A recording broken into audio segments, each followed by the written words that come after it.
Somewhere beyond the recesses of time and space, two podcasters are set adrift in a machine, picking up transmissions of movies that are forgotten but not gone.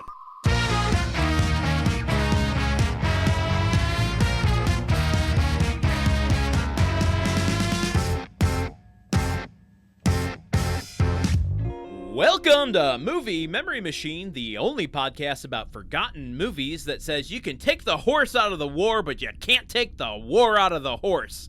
Folks, watch out for horses.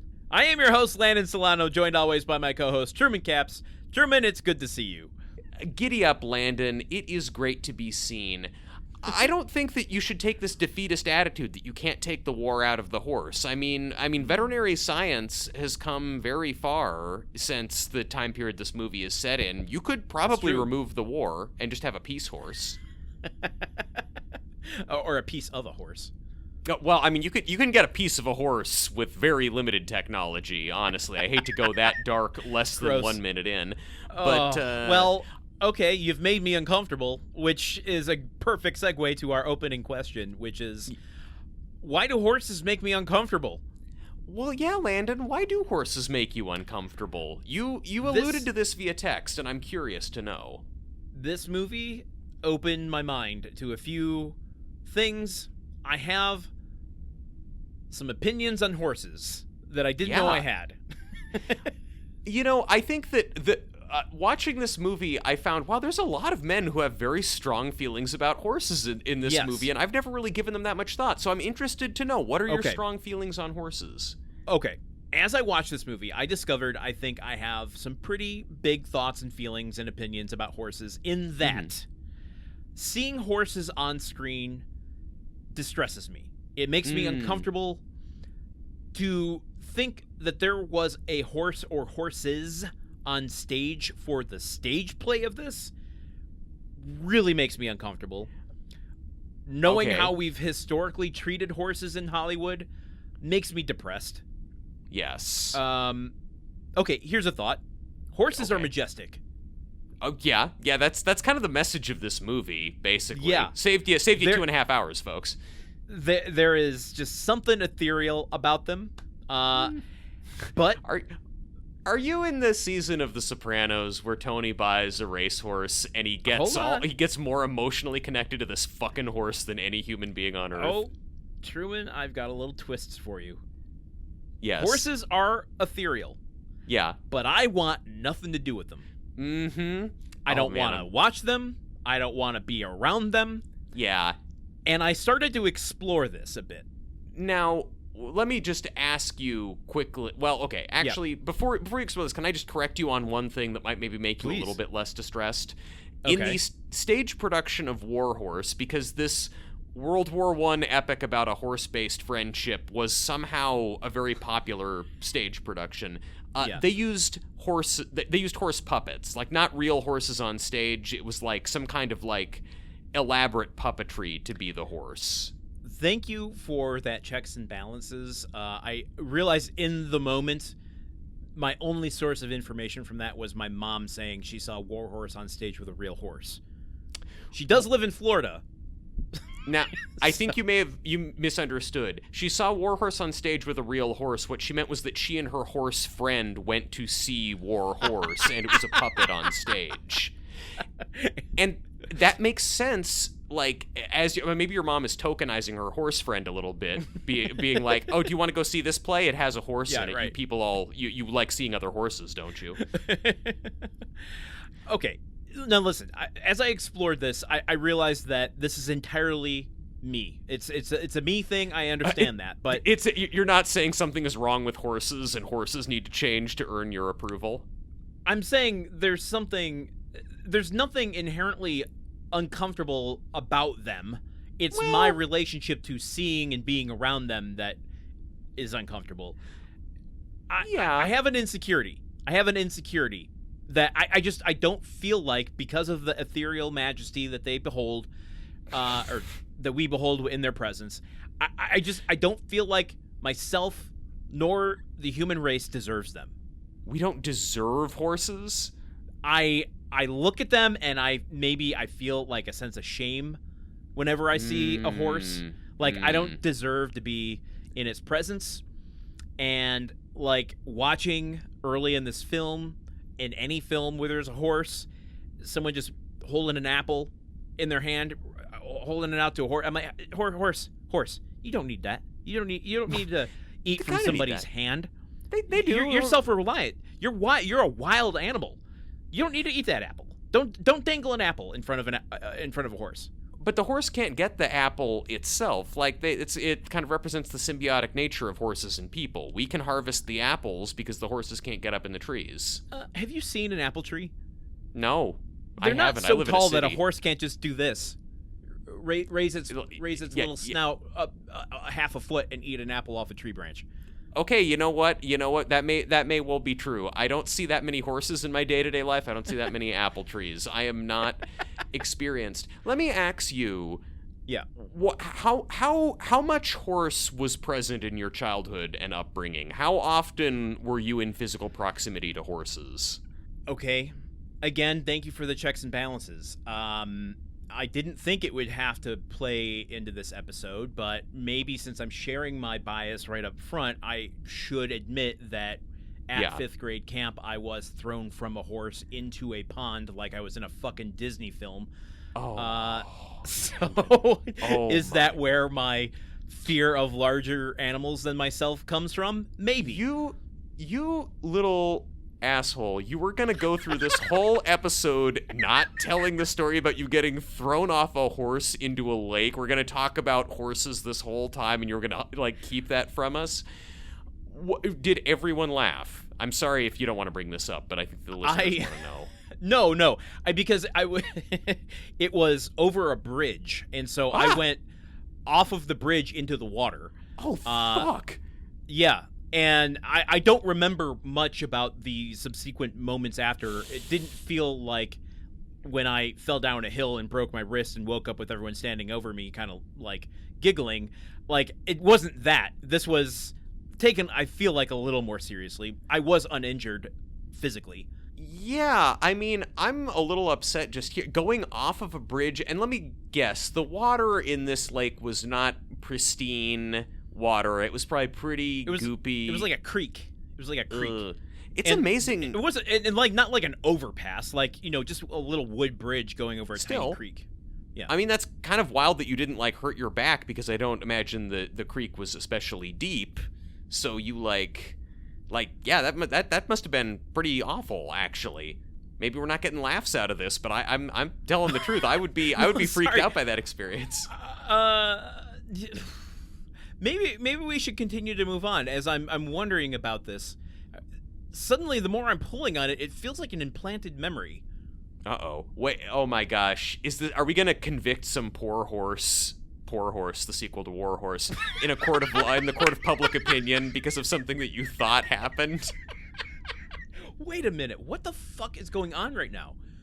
Well, we're all wondering. I need to investigate this further. I need to go into like my mind palace and start to pull this apart, but I'm not going to do that on air. Suddenly I'm feeling very weird about sharing this story because I can't think of the reality that surrounds it. Whoa. Okay. Now, we did play a lot of Red Dead Redemption 2 during the pandemic. Yes. Are you certain that this was you and not Arthur Morgan, the protagonist of Well, Red no. Dead Redemption 2? I'm not sure of anything anymore. Well, yeah, I'm not sure how many of your stories I can trust anymore. This is so weird. Okay, I'm sorry. I think that growing up in the suburbs and not being horse folk, the traditional term is horse girl, but then this movie is all about horse boys. It is. Yeah, I it don't is think we for need the to horse gender lads. We don't need the horse girl trope is cross gender for sure. Certainly. It's just about privilege, and it's a real thing, though. oh no, horse girls are real, and they contain multitudes. Kirsty and I both have the term horse girl, but we apply it to a completely different archetypes of girl. Like, there are regional distinctions in horse girls. It's a thing, and men can be horse girls too. I was not a horse girl. Can I tell you my last experience with a horse? Because I think we might actually have some stuff in common here. Okay. Go ahead. Okay, I am in like 5th or 6th grade. My parents and I have taken a trip to a resort called the Inn of the Seventh Mountain in Bend, Oregon. Horseback rides, isn't that a fun thing to do with your child? Truman loves being indoors, but perhaps horses will be a great change. We go on this little horseback ride with a few other guests, like out through the kind of high desert area around the resort. My horse repeatedly lies down and tries to roll me off of its back throughout this horseback ride, and I have to keep like leaping off of it so as not to get my leg crushed underneath the side of this horse. And then the guide comes back, ushers the horse back up. I have to get back on the horse. It's kind of a scary thing. I don't love horses even before this experience. Get back to the ranch area, get off the horse, they take the horse away. Come to find out later from my parents that it turns out that horse was quite ill, and that horse had to be put down later that day. So that horse's last experience was me riding it, and I've never been on a horse since. Okay, let me ask you this then. Yeah. Do you feel a sense of shame when you watch horses on screen? Well, this is the thing, Landon. No, I don't. I don't feel like we've talked at length about my issues with monkeys in movies and how whenever there's a chimp in a movie, so. I'm very concerned. Like I don't feel shame. I just feel unbridled primal terror when I see chimps, especially in real life, but even on camera, it's kind of just like, eh. Horses are neutral for me. I gotta say, so like, I don't feel shit. I feel guilt about that horse, and I don't want to be on one, and I get kind of uneasy when I'm seeing one physically present in front of me. But on screen, it's like neutral. Well, there's a lot to pull apart with that. I have a quote from Steven Spielberg I want to share later and go into the kind of historical nature of horses on screen, but that's for the deep dive. Well, okay, so anyway, this is Horsework. It's a podcast all about equestrian subjects, and today I think our main discussion is what's your favorite kind of trailer to put your horses in. Mine is the long one, so you can fit more horses into it, as opposed to the short one, which only seems to have room for one horse. That's the sequel to War Horse, is More Horse. Oh, touche. We're feeling our oats today, aren't we? Well, today the machine has made us watch War Horse from 2011. Truman, chronicle for us the various circumstances the synopsis finds itself in and the people it touches along the way. Happily. In 1912, Albert Narracott, played by Jeremy Irvine, a teenaged boy living on an English farm, develops a deep bond with a newborn horse named Joey. Even though Joey is ill-suited to farm labor, Albert's father, played by Peter Mullen, spends an exorbitant sum to buy the horse at auction in order to one-up his wealthy landlord, played by David Thewlis. Albert painstakingly trains Joey to plow the fields of his family's farm, and also to come running whenever he whistles. Despite Albert's deep love for his horse, when World War I breaks out in 1914, Albert's father sells Joey to the British Army for use as a cavalry horse. Over the next 4 years, Joey makes his way through the camps and battlefields of the Great War, adopted by owners on both sides of the conflict, all of them united by their deep respect and reverence for this remarkable horse. Beautiful. Beautiful. I paid majestic. As much attention to your synopsis as the actual story of this movie. I'm so sorry. Well, look, this will be the first episode where you don't come at me with a bunch of like nitpicks about the details of my synopsis, so I welcome it. Pay less attention to me. Exactly. You should. Everyone should. Well, let's just run down quickly the main cast and crew. You did the cast already. I should just change that in my notes so I don't touch it in the future. I get. Don't touch it in the future. The Catholic Church approves. I only really mentioned I only mentioned 3 of the names in the movie. So honestly, if you did want to talk a little cast on this time, it would be good. Okay, because there's some heavy hitters in here. Directed by Steven Spielberg. You may have heard of the guy. He's the one. He did that one Columbo episode in 1973. Yeah, that was a really good episode. Well, let me ask you, because Spielberg, when you're putting a trailer, maybe this is for next week's episode, but Spielberg is synonymous with cinema, right? Yes. You aren't putting a trailer together saying from Steven Spielberg, the director of. It's like, we know who the fuck Steven Spielberg is. Yeah, he's just a name. That said, here's a little game for you. If you were to go Steven Spielberg, the director of, what 2 films do you pick to promote War Horse?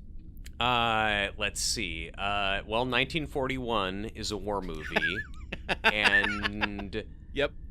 The director of 1941 and Always. The director of 1941 and Hook.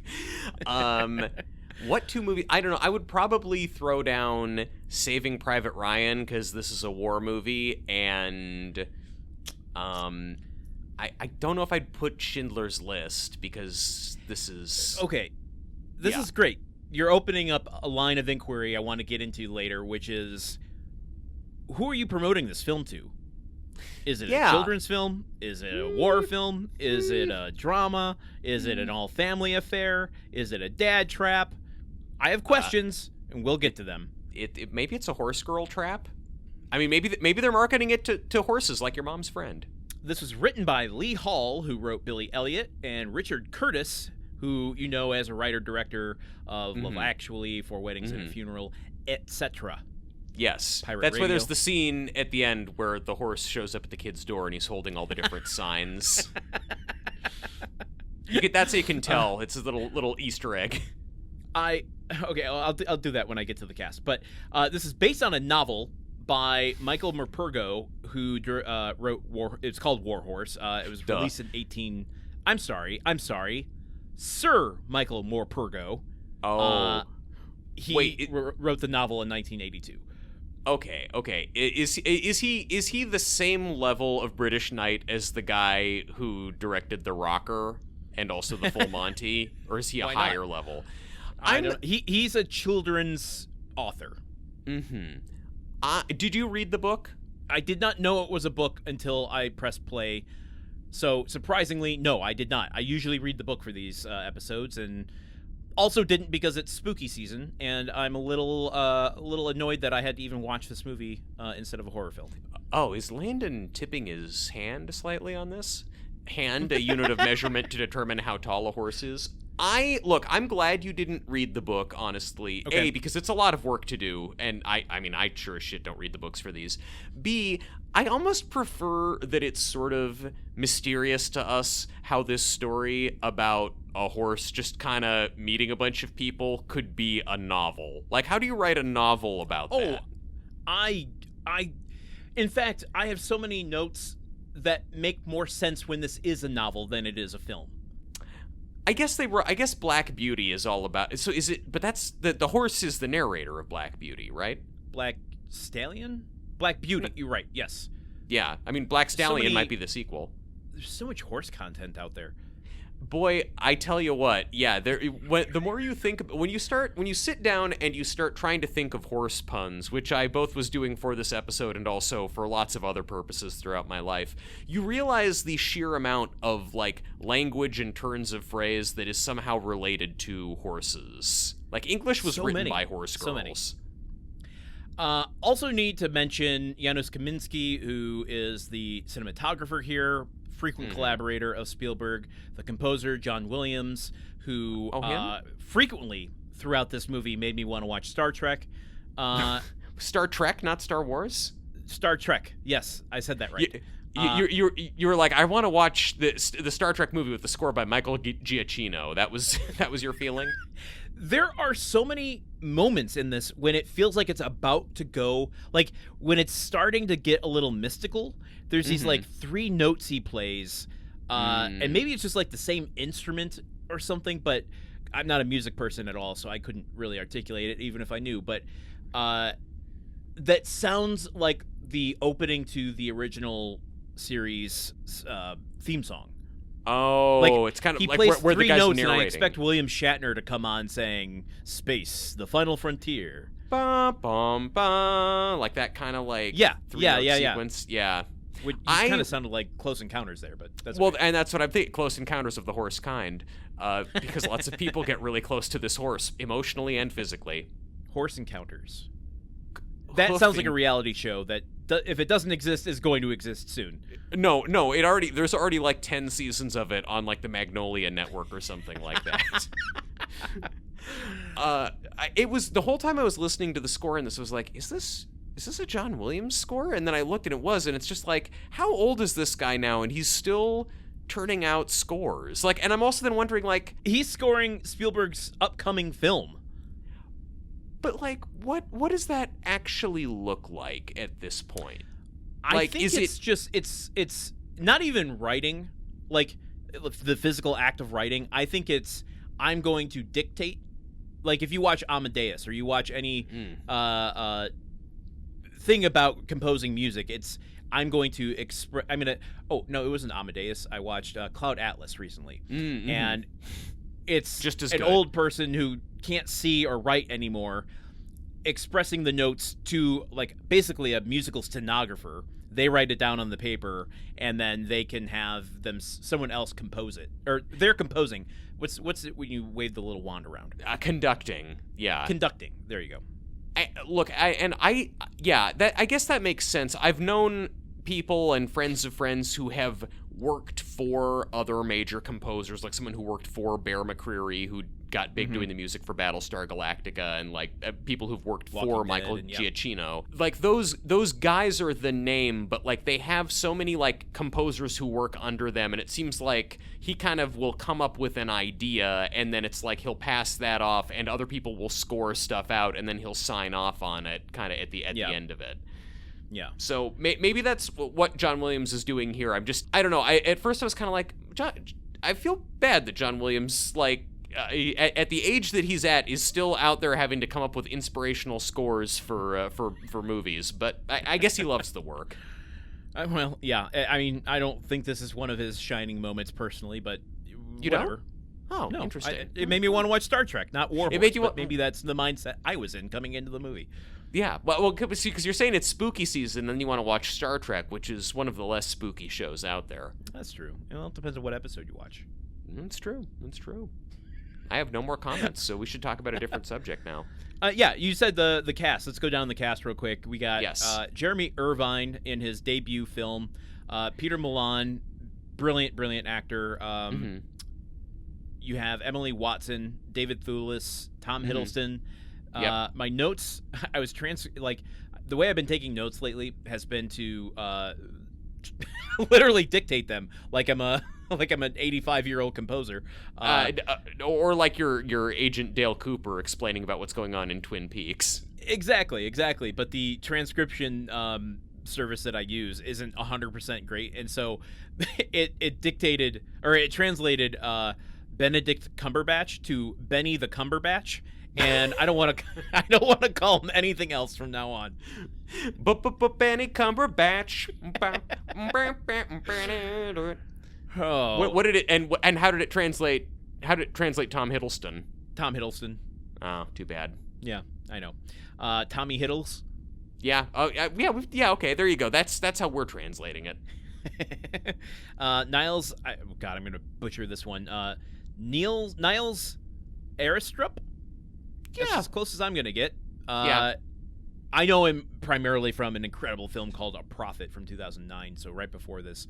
And Toby Kebbell, with a special appearance by Liam Cunningham and Eddie Marsan, who you definitely know by face. He's a Guy Ritchie guy that we've seen before this season in Ministry of Ungentlemanly Warfare. Wait, who was he in Ungentlemanly Warfare? I'm sorry, he wasn't. He was in our very first episode, Operation Fortune Ruse de Guerre. Eddie Marsan. I'm sorry, I'm trying to look him. Oh, wait. Yeah, he was one of the main bad guys, right? Nope, he was the guy who was talking to Carrie Elways at the beginning of the film. Oh, okay. Well, then that shows how little I remember about that eminently forgettable movie we started our whole show with. All right, Truman, we're talking War Horse. This movie is celebrating its 15th anniversary this year. Yeah. You have 15 years to have had an experience with War Horse. What has yours been? About twice a year, all my loved ones and I gather around the TV for our biannual viewing of War Horse. No, I've never watched this movie before. I remember it coming out. I remember people talking about it and it getting buzz. I remember it getting good reviews and people, like, I don't know, again, like, I think probably a roommate at the time telling me, like, oh, War Horse is really good. You should see War Horse. And me saying, oh, yeah, I'll put that on my list. And with no intention, I think, of seeing it because I just... Yeah. Even though I knew it was a Spielberg movie, just kind of everything about the way it was marketed just gave me the impression, it's like, I don't know. I don't need to see this. Like, I'm not buying in. Yeah, fair. And that brings up questions I have that we'll get to in a second about who's this movie for? I still don't know. Who's this movie for, Horse? What did you think? I mean, not what did you think? What did you see the movie? I mean, like, what did you think of the joke I just made? Did you like it? Should I edit it out? Did you see this movie? I saw this movie in theaters the way God intended, which was as a time filler while visiting family. You would rather go to the Battle of the Somme than talk with your loved ones at the holidays. Yes. Wow. Yes, exactly. All those lads in the trenches didn't know how good they had it. I remember, it's funny when you get into those situations because, or at least for me, I feel like I grade those films on a different curve. Like, I feel that before I watch it for this episode, if you had asked me, I would have given you the same review for this movie that I gave Ford v Ferrari, which is like, yeah, it was all right. It was pretty good. It was technically well made. And like, yeah, I had to find enough time with it. Your voice gets into a certain octave when you're describing a movie that you neither liked nor hated. Just one more thing. Start going into Jay Leno. Just like Jay Leno, but like helium being let out of his head. That's when the bookies catch up with him because he hasn't paid up all of his gambling debts, and instead of shoving him down a hill like they did last time, they just let some of the helium out of him. Flies around the room. You get kind of like, it's not a movie that I would gravitate toward on my own, and so I think there's less of a reference point, I guess. Like, but I don't even know if that's true because like I watch movies, so like I should have a more general reference point for this stuff. But I don't know, maybe as we talked about in the Surviving Christmas episode, this is just the extent of how far I'm willing to let my holiday cheer go, is to say, yeah, War Horse is pretty good. You're the kind of goodwill towards men for you is goodwill towards movies. It's just if it's a movie that you see at Christmas time as a release valve for time with family, it kind of like you're just grading it on a very favorable curve. Yeah, and to be very specific to my experience, I wouldn't even call it goodwill, just kind of ambivalent will. Ambivalence towards men. Ho ho ho. Now, did your trepidation surrounding horses affect your initial viewing of the movie? Were you squirming in your seat because you didn't know how to handle looking at horses? I mean, this is 15 years ago, so this is like pre-therapy for me. I doubt I even had the self-awareness to know that I potentially had a problem with horses. I probably watched the movie and then felt very weird for a week afterward and didn't know why. This movie is from 15 years ago. It came out in 2011. Yes. At the same time, this is like the oldest movie ever made. Do you kind of know what I mean? I 100% know what you mean. I have about 3 pages of notes on that. Okay. Yes, it is both 15 years ago was a long time ago, and also 2011 was like 75 years ago. We'll get into that as we go, I suppose. Yeah. I want to get into some box office stuff before we really do our deep dive here. But we'll circle back to that. I'm sure there's an equestrian term for going around a loop, coming around, doing a circle. Is that what you call it? When you're like walking the horse, like the Prime Minister of Japan walked Trump around that office? Yeah. Well, the Prime Minister of Japan also fed Trump a whole apple right out of his hand. All right, this was released on December 25th, 2011, but ... exclamation point, question mark, we'll get there. This was the first film released between DreamWorks and Walt Disney Studios, a new kind of contract or partnership between them. Exciting. So, it's PG, is it PG or PG-13? I believe it's PG. I think PG-13. You see some messed up stuff. Yeah. It's PG-13, Truman. PG- Okay, I'm giving you juicy tidbits here. It's PG-13. PG-13. It's based on a children's book that has been converted into a renowned Tony Award-winning stage play. Mm-hmm. It is 2.5 hours long. Oh. How you're a studio distribution exec? How many theaters do you put this into? I put 2,500 theaters. Before I tell you if you're wrong or right, did any of the information I give you change how you approached answering that question? No. No. I can see it. I can see it in your eye. You're just like, okay, I got to come up with a number, and he's just talking stuff. Okay, what number am I going to say when he says my name? It is yeah. That's how I conduct myself throughout this podcast. Really, I have an assistant who pokes me in the leg when it's my turn to talk.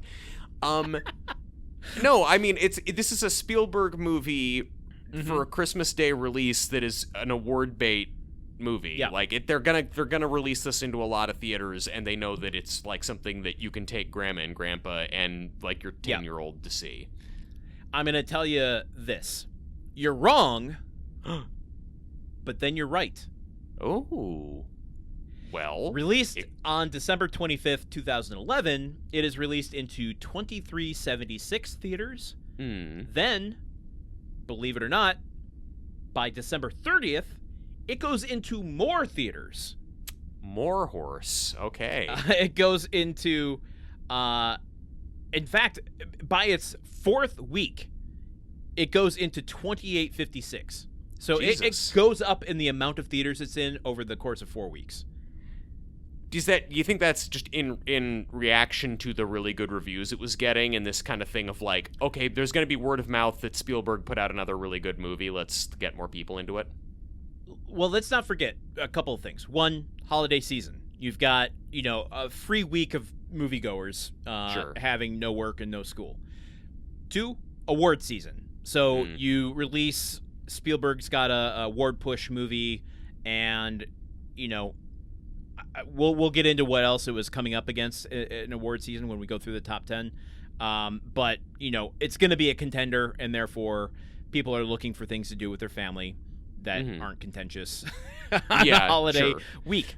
So nothing less contentious than World War I. Yeah. It makes sense to me that you see that. I wouldn't have predicted it, but I'm not surprised that the amount of theaters goes up over time, because you go from that holiday push into the FYC push, and there you have it. Yeah. But the question then is, do you think that that amount of theaters affects its placement in the top 10? Yeah, I don't know. I don't know if this opens at number 1, but why don't you tell me if it did? It opens at number 7. Oh. But as it opens up into more theaters, it actually goes up in the rankings. So it goes from 7 to 5, down to 6, and then 8. Landon, I am so mad that I don't have a clean way to say 4 Horse. Because if it had gone to number 4, oh God. Okay, so this got a bump as time went by. Maybe people who didn't see it during the holidays came around to it. I have a hard time thinking of someone seeing this movie more than once in theaters unless they're a horse girl. Agreed.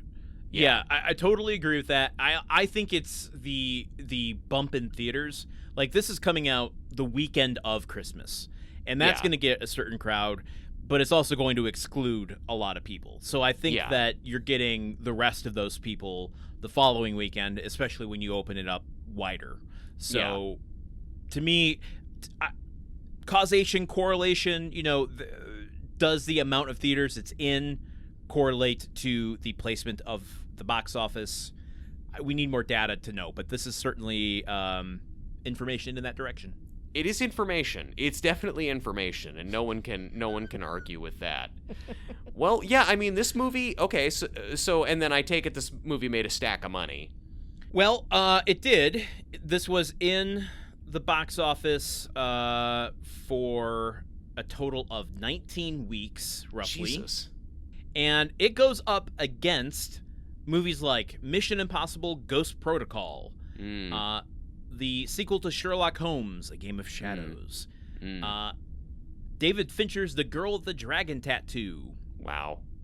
And Truman and another Spielberg joint, The Adventures of Tintin. Oh, Tintin. Oh man. Okay. Now if we say anything about Steven Spielberg today that makes you think that we don't like him, rest assured we love Steven Spielberg, whose movie The Adventures of Tintin just fills my heart with joy. With all of that information on a budget of between $66 and $70 million, we'll up that for marketing to say about $100 million total. Yeah. It makes domestically $80 million. Okay. It makes internationally $97.7 million. Interesting. And that makes it a total of $177.6 million. World War I has more cultural impact and significance overseas, particularly in Europe, because that's where it happened. Also, this movie is full of European actors. It's all set in England and France. It's based on a novel by a knighted author of children's books. Yeah. This is just one for the English lads, and maybe for the Germans, but I don't know that the Germans come out super well in this.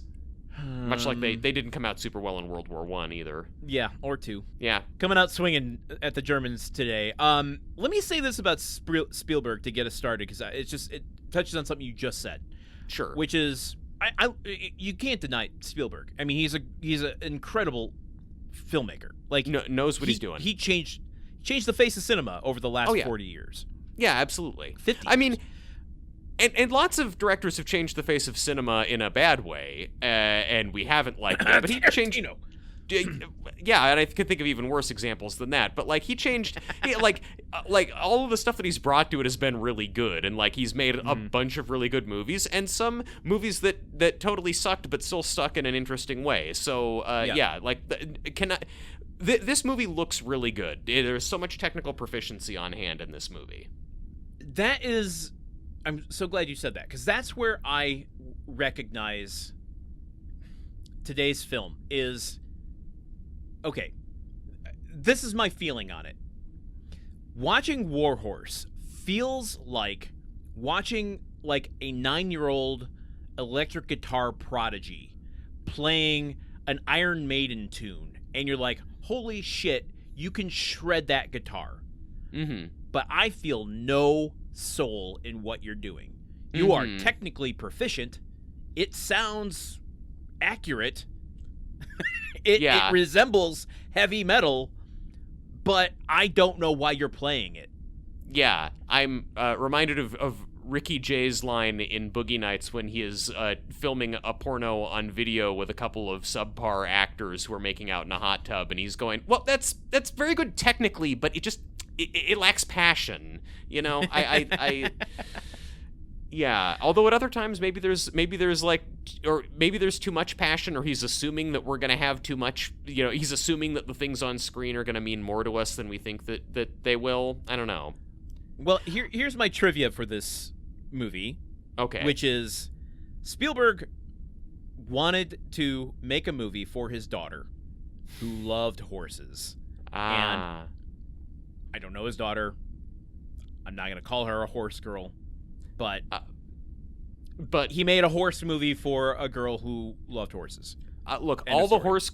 I know a number of horse girls. None of them had an entire multi-million-dollar Academy Award-nominated war epic made for them on account of their horse fandom. So if that's not a horse girl, I don't know what is. This is the weird thing to me, is like...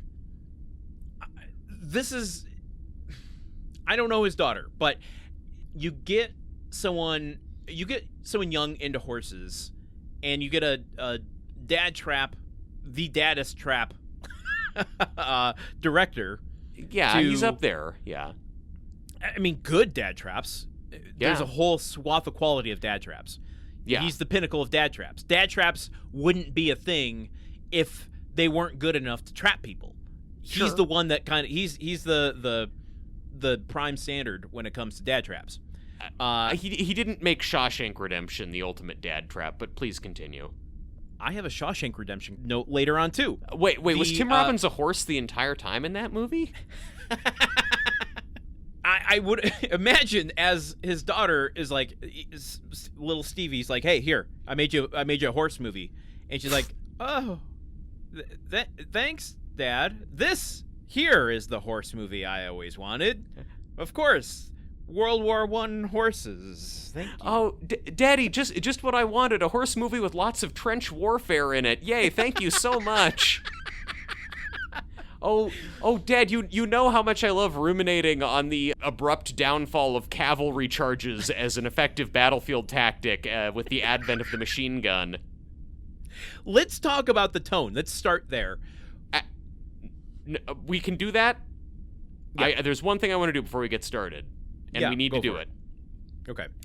Ask me if I liked War Horse. Did you like War Horse? Nay! There you go. Move on. We could have saved that for the end. No. It had to happen up front. I couldn't forget it. I thought of it last night, and I sat there laughing to myself, and it's like I had to get it out front. Okay. And you're like, forget diegetic naturalism. I'm just gonna stop the show to make the joke. How much?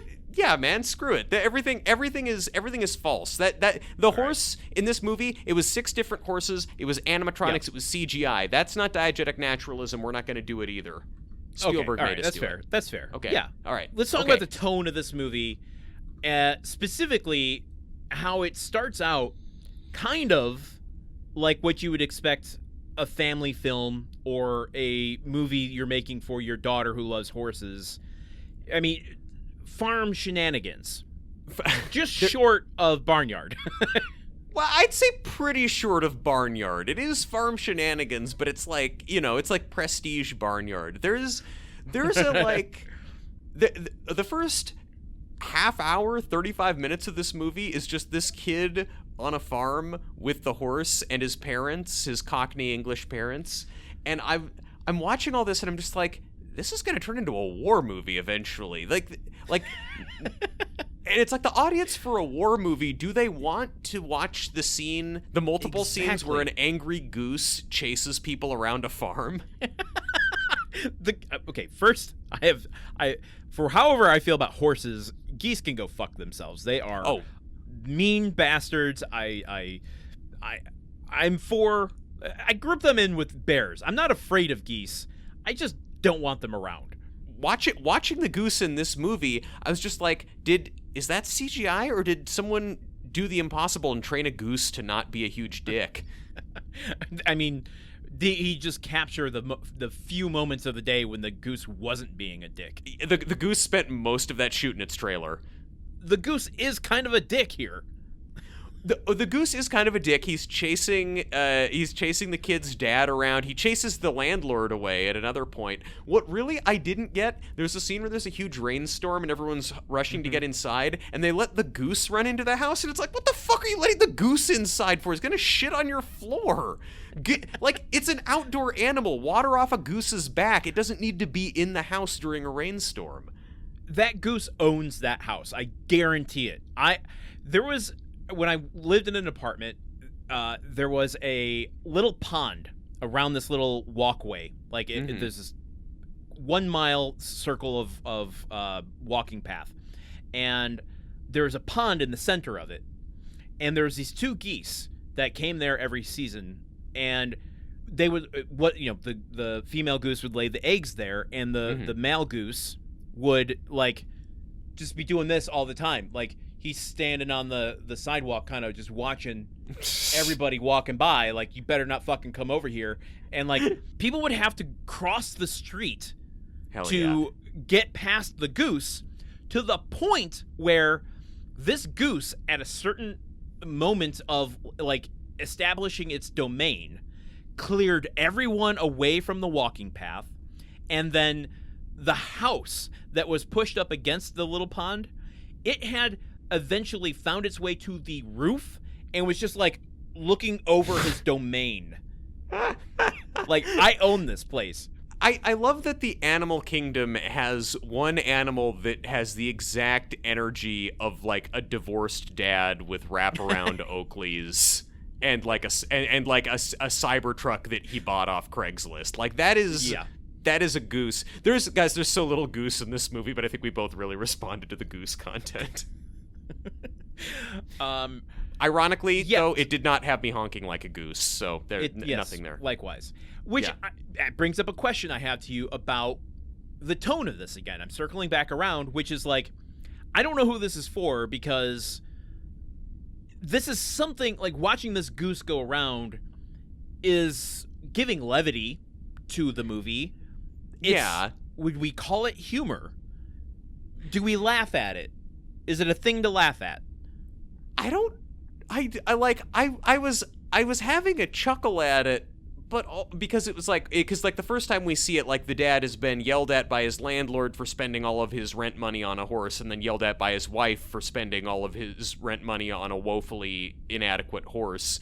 And then he's walking away and this goose is chasing after him and nipping at his heels. And I'm like, oh, okay, that's funny, Mr. Spielberg. I guess you're saying that nature itself is going after this guy. But then they keep having the goose being around being like, I don't know, it just seems like it's just like a flavor goose. Like it's just sort of like, I think it's supposed to be comic relief. I really think I think they're trying to like spruce it up with a goose.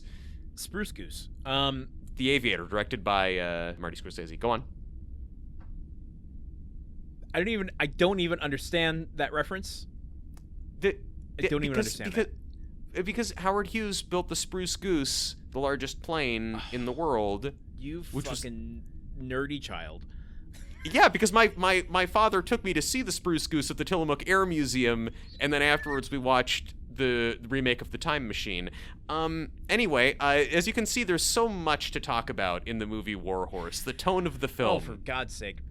the tone of the film. I can't figure out if this is, like, these moments here make me realize, like, oh, okay, I can see this being a family book or a children's book or meant for younger audiences. Yes. But then to your other point, it's like we are heading headlong into trench warfare, and like this sort of shenanigans feels completely miscalibrated for older audiences who are going to care about the trench warfare. The trench warfare feels so miscalibrated for younger audiences, and also not as gritty and realistic, and to the, like, you know, they are using the same augers that they used in World War. This must be from this battle. Like, getting that level of detail with it that is going to satisfy the people who are going to see a war movie.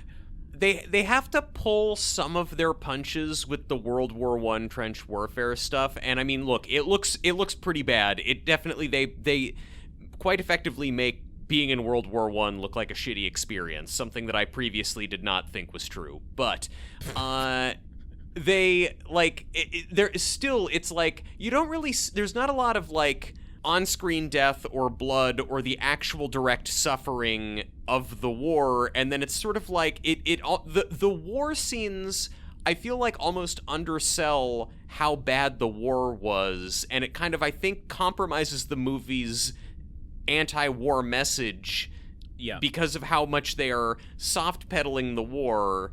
And then also, again, you've spent the first 35 minutes of the movie watching a goose run around and, like, barnyard shenanigans. No Wild Mike at this farm, though. It could be improved with a Wild Mike. Could it? Yes, I think it would. Okay. I won't challenge you any further. Okay, very good. It's a difficult mix, because when the movie is starting, it's like, okay, if the movie maintained this, if the movie stayed on... If there wasn't a war in this movie, and it was just about this boy and this horse, and them having to form a bond, and so that he can train this horse to plow and be a farm animal, okay, that kind of makes sense for the story that they're trying to tell. Also, hold on. You're telling me I have a problem with this right out the gate. And I don't need to come swinging at War Horse. Whatever, man. Like, it's fucking War Horse. This horse is ready for war, so it's going to swing at you if you don't swing first. I know. But you're telling me that in the 1916, in the English countryside, a 16-year-old boy who seems to be an only child Yeah? has no horse or farming experience whatsoever. Everyone... Get the fuck out of here. just fuck off completely. Everyone in this movie is so, like, transfixed by this horse when they see it. And it's like early 20th century Europe and agricultural areas where presumably these people are up to their necks in horses. Like, there's just always fucking horses around. It's as common as, like, just seeing a car on the street. Like, at one point in the kid's village, there's, like, the son of the landlord is out driving around in a car with a pretty girl, and he's bragging, like, yes, I'm the only boy in the village who drives. And it's like, yeah, there's one car in the village. Everybody else using horses. So why is this kid staring at Joey from literally the second Joey is born with this, like, wide-eyed awe? It's so bizarre because, like, I don't have any problem with that, but the film doesn't seem to want to 100% commit to frankly, the children's film aesthetic of the mystical connection between a boy and his horse. When Joey, the horse, is conscripted into the army and is separated from his name, Albert? I don't know what his name is. Albert, his weird friend calls him Albie. When they're separated, we don't see the kid for like an hour of the film. And so, like, the connection that is built between them is not there. Disappears. Yes. And so the movie does not work on the magical friendship with an animal trope for me. Yes, completely. Because it's like, I will totally buy, okay, this one kid has some kind of void in his life that is being filled by the horse. Now, mind you, the movie never, literally the first thing we see in the movie is Joey's mother horse lying on the ground, assisted by a couple of farmhands in the process of giving birth. Camera pans over, and Albert is standing there by the fence, staring. He's like, holy shit, a horse is being born. Like, from minute one, all he is laser focused on this horse. I'm going to correct you just for 1 second, which is the first thing we see in this film are just helicopter shots of the English countryside with John Williams' score starting out with some flutes and then swelling into the orchestra. And I'm like, you start a movie that way, and I got to be in the mood for it. If I'm not in the mood for that, then I'm going to have a hard time with this, and I did. It is really just saying, like, ladies and gentlemen, take your seats. A movie is beginning. Merry Christmas, everyone. We know why you're in the theater tonight. For the next 2.5 hours, you will not have to talk to your grandfather. Yes. And, like, I don't feel like the film lives up to the epic scope it's setting out for itself. I don't think it does either. But this kid, Albie, like, hooked on the horse from minute one. I'm not using it as subtext for heroin. I mean, he is absolutely, like, addicted to looking at this horse. And we never really know why he has this fixation and obsession on this horse, but it's like, if it's just one person who is really fixated on the horse and the whole movie is about that one person and that one horse and the relationship they build, I'll buy it. It'll work. But every single person who sees Joey the horse is like, oh my God, that's a spectacular horse. That is the most amazing horse in the world. That's not true, though. That's not true, though. Well, okay, Jesus. Only the people that need to move the story forward fall in love with the horse. True. Which is a problem, because, like, his father isn't in love with this horse. Yeah, he is. I mean, his father bankrupts the family to buy the horse. He is when the story needs it, but then he's also, like, so quick to sell the horse. And almost shoots the mom horse. is not enamored with the horse. One of the only women in this movie is aggressively not a horse girl. She's like, you fucking idiot. We needed a plow horse. You get this thoroughbred piece of shit. There's a lot of people in this movie who are, like, gaga for the horse from minute one. Like, when the horse is sold, like when World War I happens and the army has come to the town to get soldiers, and Albie's dad, like, they still need money, like, because he really went way deep into debt buying this horse in a bidding war at an auction. He has sold it to this English cavalry officer played by Tom Hiddleston, and Tommy Hiddles. T-Hids. He sells it to T-Hids. Yes. And this guy is, he's got like a posh accent. He's like, the English officer corps, and especially the cavalry, they were kind of the more aristocratic people in the military then. And, Albie is there, and he's this Cockney peasant kid, and he's going, no, not my horse, not my horse.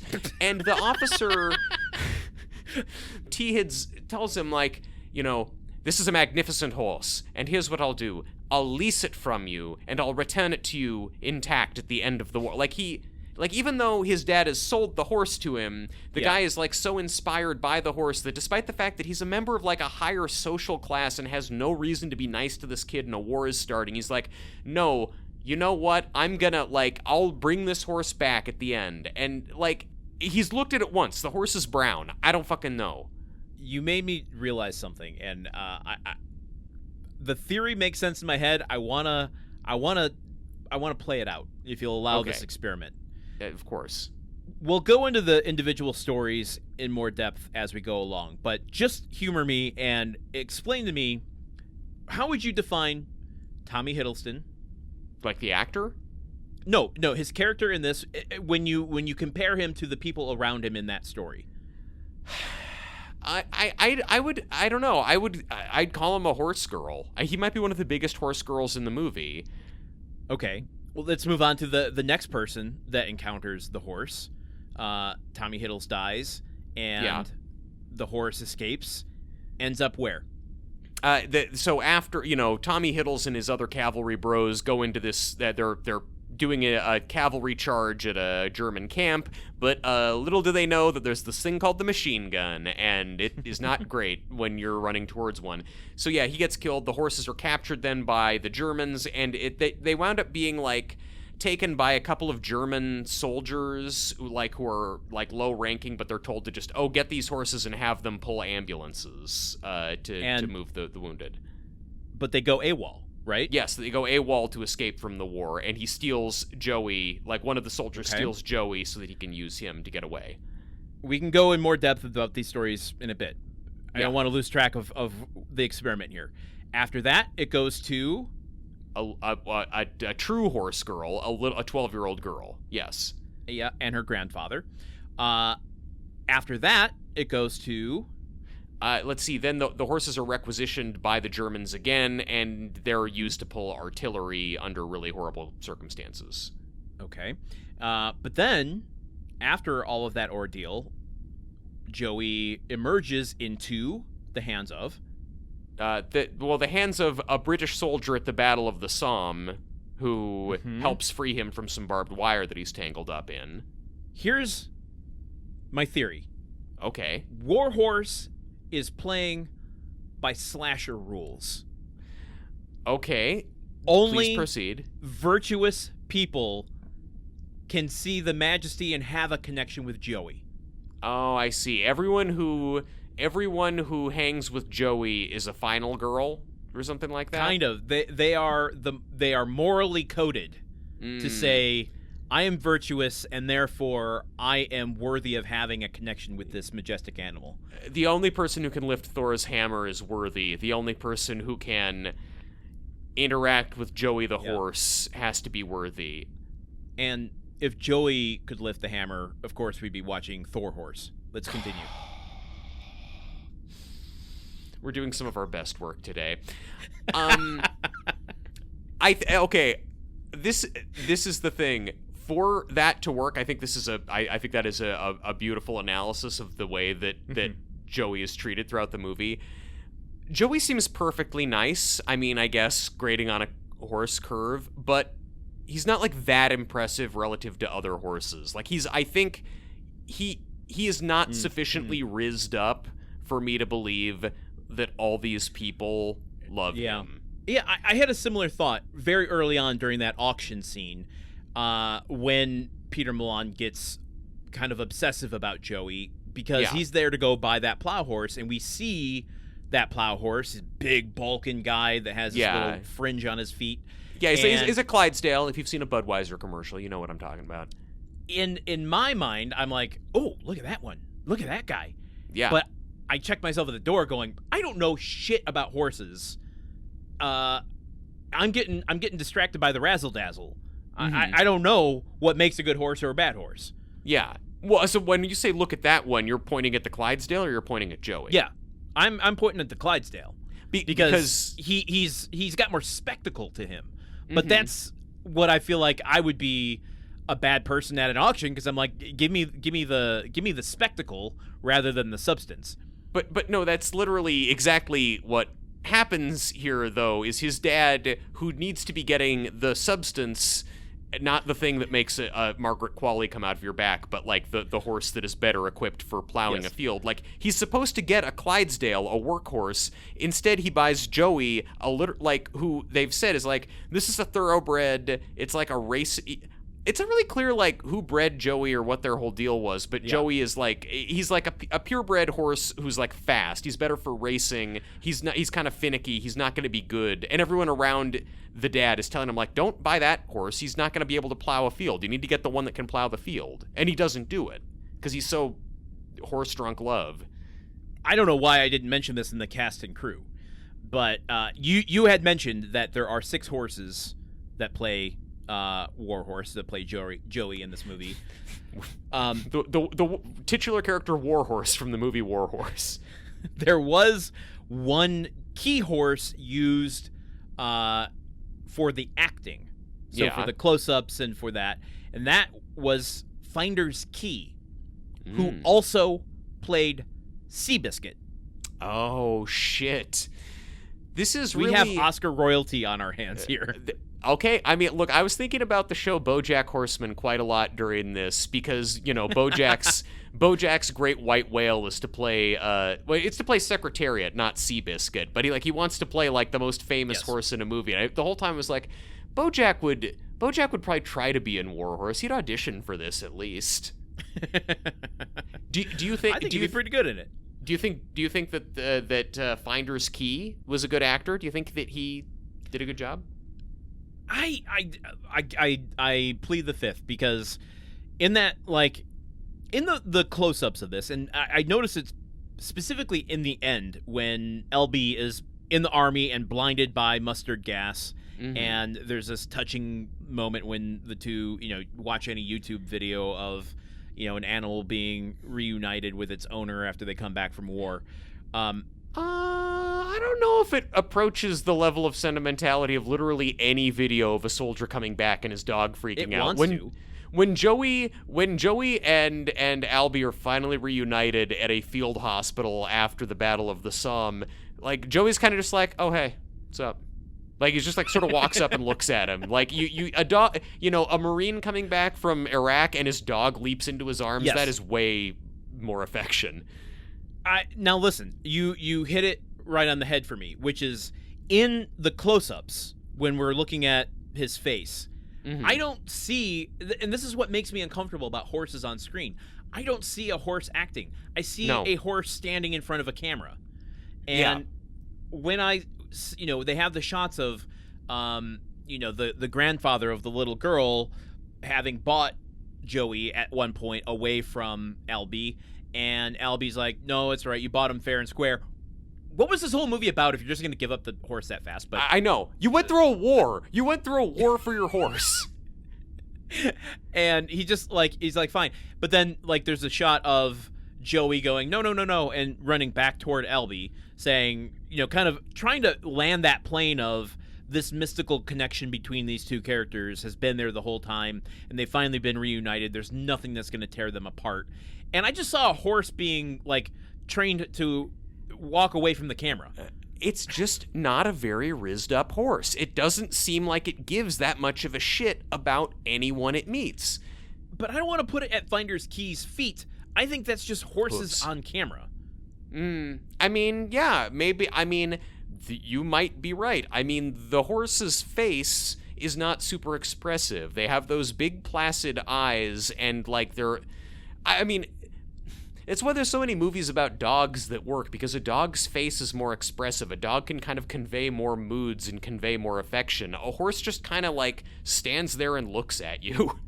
Yeah, I personally wouldn't call a horse's eye placid. In fact, I think it's too much the other direction for me, but it has the same effect, which is like, I look into a horse's eye and I have like a Lovecraftian moment where I can't comprehend the universe. So the shot in this movie introducing the little girl, which is filmed entirely in the reflection of Joey's eye, was that in the mouth of madness for you? I was looking into the inky abyss of Cthulhu. Mm-hmm. It's hard to get invested in any of the I could, given the length of the movie, buy into the fact that even if the horse doesn't react that much to the kid, that the horse means a lot to the kid. But it's just when every relationship, I have to like reset every 20 minutes and believe, okay, what's this new person going to project on this animal that doesn't seem to care? This is an anthology film. Yeah. It refuses to claim that title, but here's the weird fucking thing about this movie, Truman. Yeah. You could take the horse out of War Horse, and you would still have a movie called War Horse. Explain why. Because I don't think having a mystical Joey character is important to the stories we're telling. Yeah. Because we're I got a Talking Heads reference I'm about to drop. Ready for this? I can't. Yeah, I'm ready. Brace yourselves, battle stations, everybody. You take the horse out of this movie, and you can call it Life During Wartime. That's pretty good. Yeah, I'll take that. Because it is, I mean, there are a bunch of interesting character portraits of what's going on in this movie. I mean, you know, the old man and his granddaughter who are, you know, they make jam and they live on a farm and the war is raging around them. He's trying to protect her from it. Like the whole, just even the English cavalry officers, you know, Tom Hiddleston and Benedict Cumberbatch and all of that. And like their sense of like pride and like, you know, in what they're doing and the kind of fighting force they are, and then them coming to terms very quickly with the fact that, oh, the shit we do is obsolete in the era of machine guns and stuff. Like, that's interesting stuff if you made a whole movie of that. But this is the weird thing about this, is like, if we're tracking an overarching arc to this story, to the story of War Horse as a whole, and we start with the kind of mystical connection between LB and Joey, and we go into that first interstitial with Tommy Hids, and the suspense of that, the arc of that, should be predicated on, oh shit, whatever happens here is going to threaten Joey and LB getting back together. Yes. By the time the horse goes into the next interstitial with, they're not interstitials, but the next vignette. Vignette. There you go. Perfect. With the two German soldiers, like, I've had no touch back to LB. Like, I don't want to make this a 4-hour movie by any means. But like, the fact that LB does not show back up for an hour of this movie, like, you do run into this resetting every 25 minutes with the new characters, because it's like, well, now I don't know what the suspense is building on. I can't sustain the, like, will they, won't they ever get back together if I've already lost one of the characters. Yes. And then, because we don't know what Albie is up to until we get to the kind of final segment of the movie, the second battle of the Somme in 1918. So, like, Joey gets sold into the army at the outbreak of World War II, 1914. We come back around, we find Albie and his idiot friend and, like, the other guys from his village are all in the trenches for this battle. And Albie is still obsessed with this horse. He is still hung up on Joey. It has been 4 fucking years of war, and you are still thinking about this horse. What, like, he is in the trenches, like, there's this whole thing before the charge where it's like, any letters that you want sent back to your family, etc., or like any valuables, and he's like, pulls this valuable thing out of his pocket and puts it in the thing, and then he pulls it back out because no, he can't be separated from it, and it's a picture of Joey. Like, it's like, what about girls, lad? Was there anyone back home? Do you miss your mom and dad, maybe? It's not just any picture of Joey. It is a sketch that Tommy Hids did of Joey. Let's talk about this. This is the 3rd film this season where we've had someone be an expert sketcher. It's really, it's like watching him do this perfect pencil drawing of Joey. Look, he gives, like Joey is sold to T-Hids, the cavalry officer. He and his bros go off and are at their camp in France getting ready for it. There's a scene with them training on an infantry charge or training for a cavalry charge that is shot very well and looks very interesting. But the whole time that he's over there and talking with the other cavalry officers, all he's doing is like bragging about how fast Joey is and what a good horse Joey is.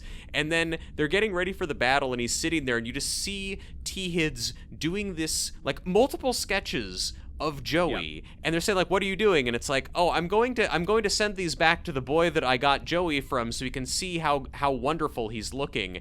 And I'm just like, you're about to go to war and you're just doodling pictures of your horse. Like, man, what? Like, is there anyone else in your life? Is there anything else you're thinking of besides this horse? No.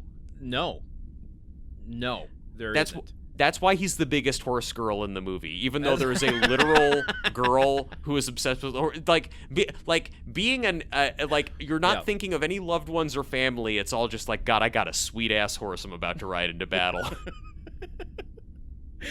Okay, I also have to bring this perspective because I think it's important, but it also illustrates what we're talking about here.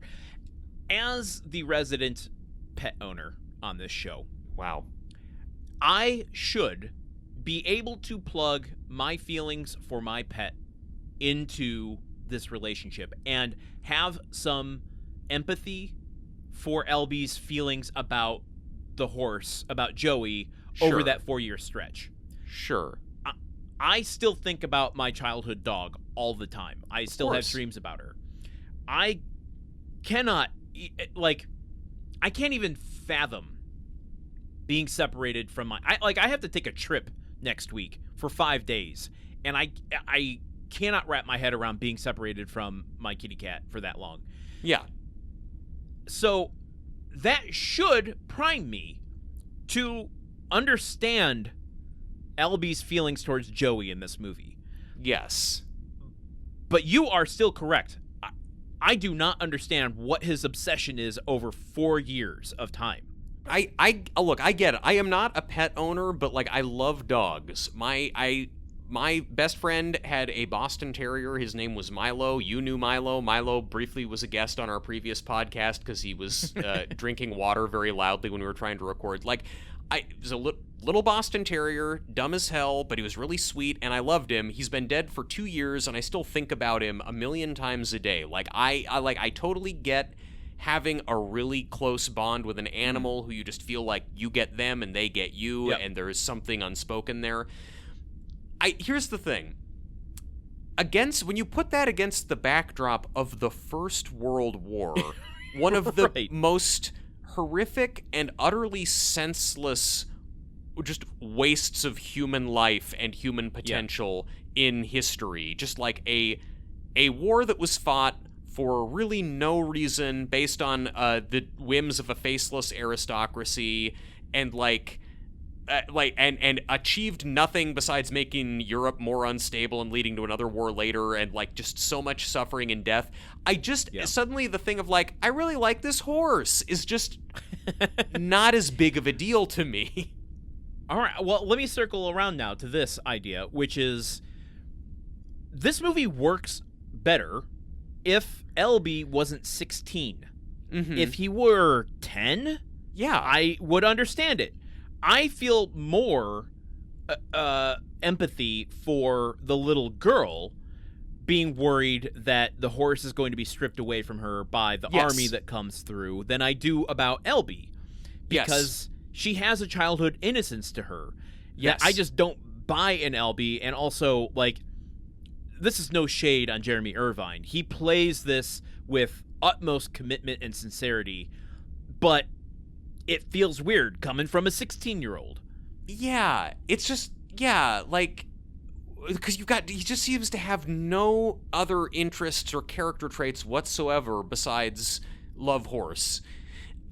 I completely agree. The little girl on the farm with her grandfather, that story makes the most sense. If you want to tell a story about a horse in a war, it's okay, through the kind of like, these two German deserters have taken the horses. They're sleeping at the farm. They have the horses hidden in the barn. The army catches them and shoots them for desertion, and then in the morning the little girl finds the two horses, which the German army didn't find, and then it's like, oh cool, I have these horses now. And it's like telling a story about like this old man, this girl's, her parents are dead, the girl has some kind of illness, grandpa's trying to take care of her and protect her from the war that's all around. Like, I think you could make a really beautiful 90 to 100 minute movie about this little girl, what the horse means to her grandpa trying to protect her, and like the kind of fantasy world she builds out of that. That would be really heartfelt.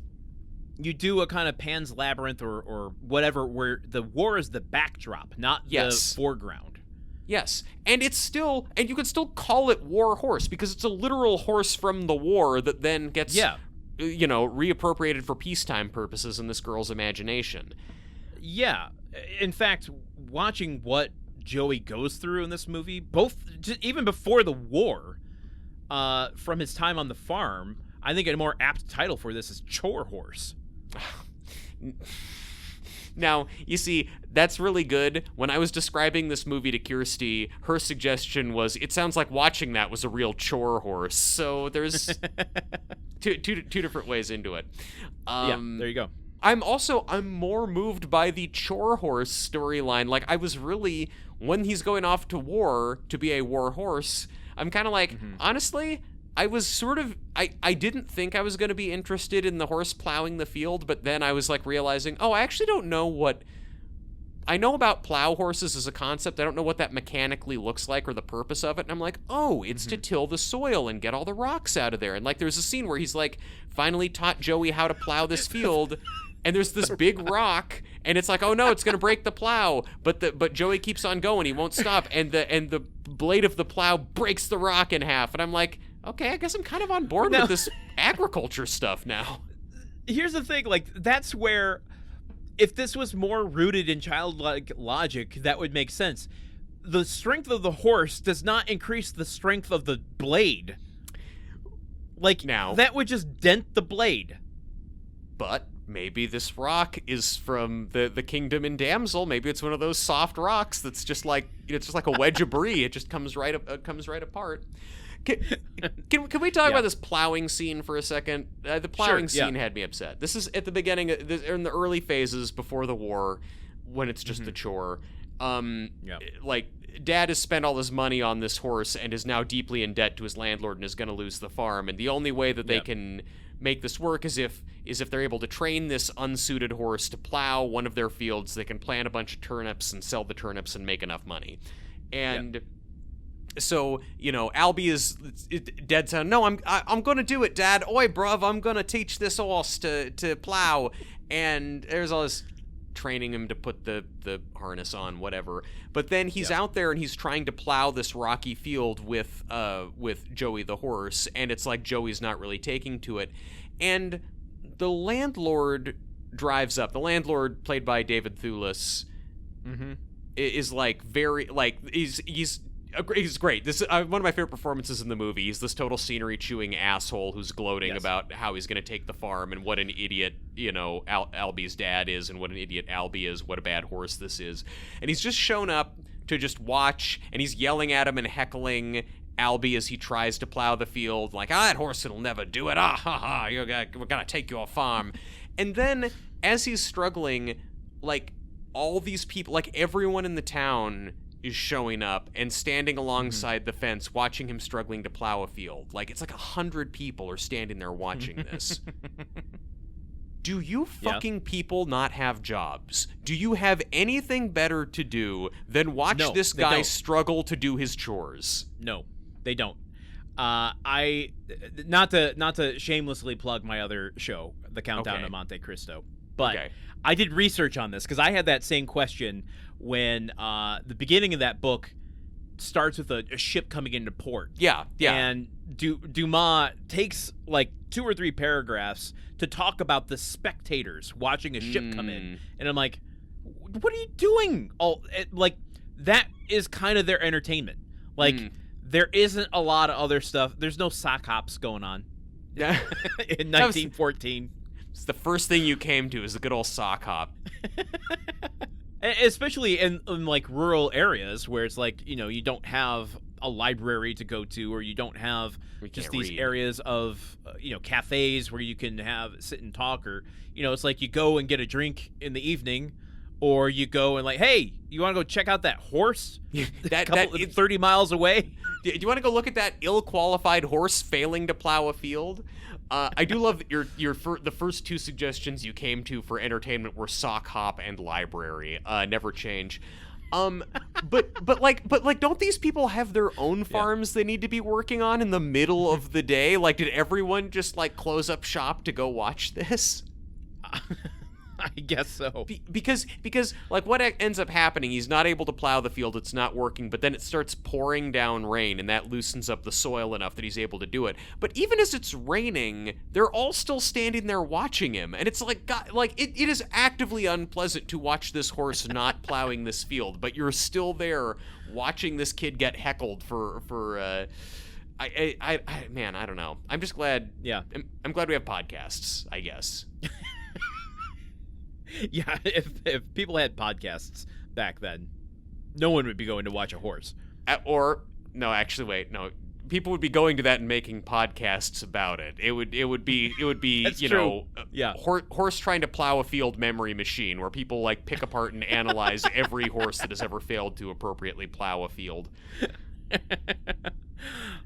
Yeah, okay. I mean, let's start going into some of these stories while we have some time here, because we've talked a lot about Albie and the beginning. I want one other anecdote from Albie in the beginning, and then we can close the book on this pastoral landscape in rural England. Yeah. Once he's plowed the field and kind of showed everybody, like, yeah, Joey is a good horse, there's some scene where David Thewlis, the landlord's son, is driving around in his roadster with a pretty girl and is like bragging about, like, oh yes, I'm the only boy in the village who drives. And then Albie comes riding up alongside them on Joey and is riding really fast. And the pretty girl looks over and sees him and is just like, what? And she and then is like so transfixed, and that she's like stands up in the car and is just like wide-eyed, staring in shock and awe at this kid.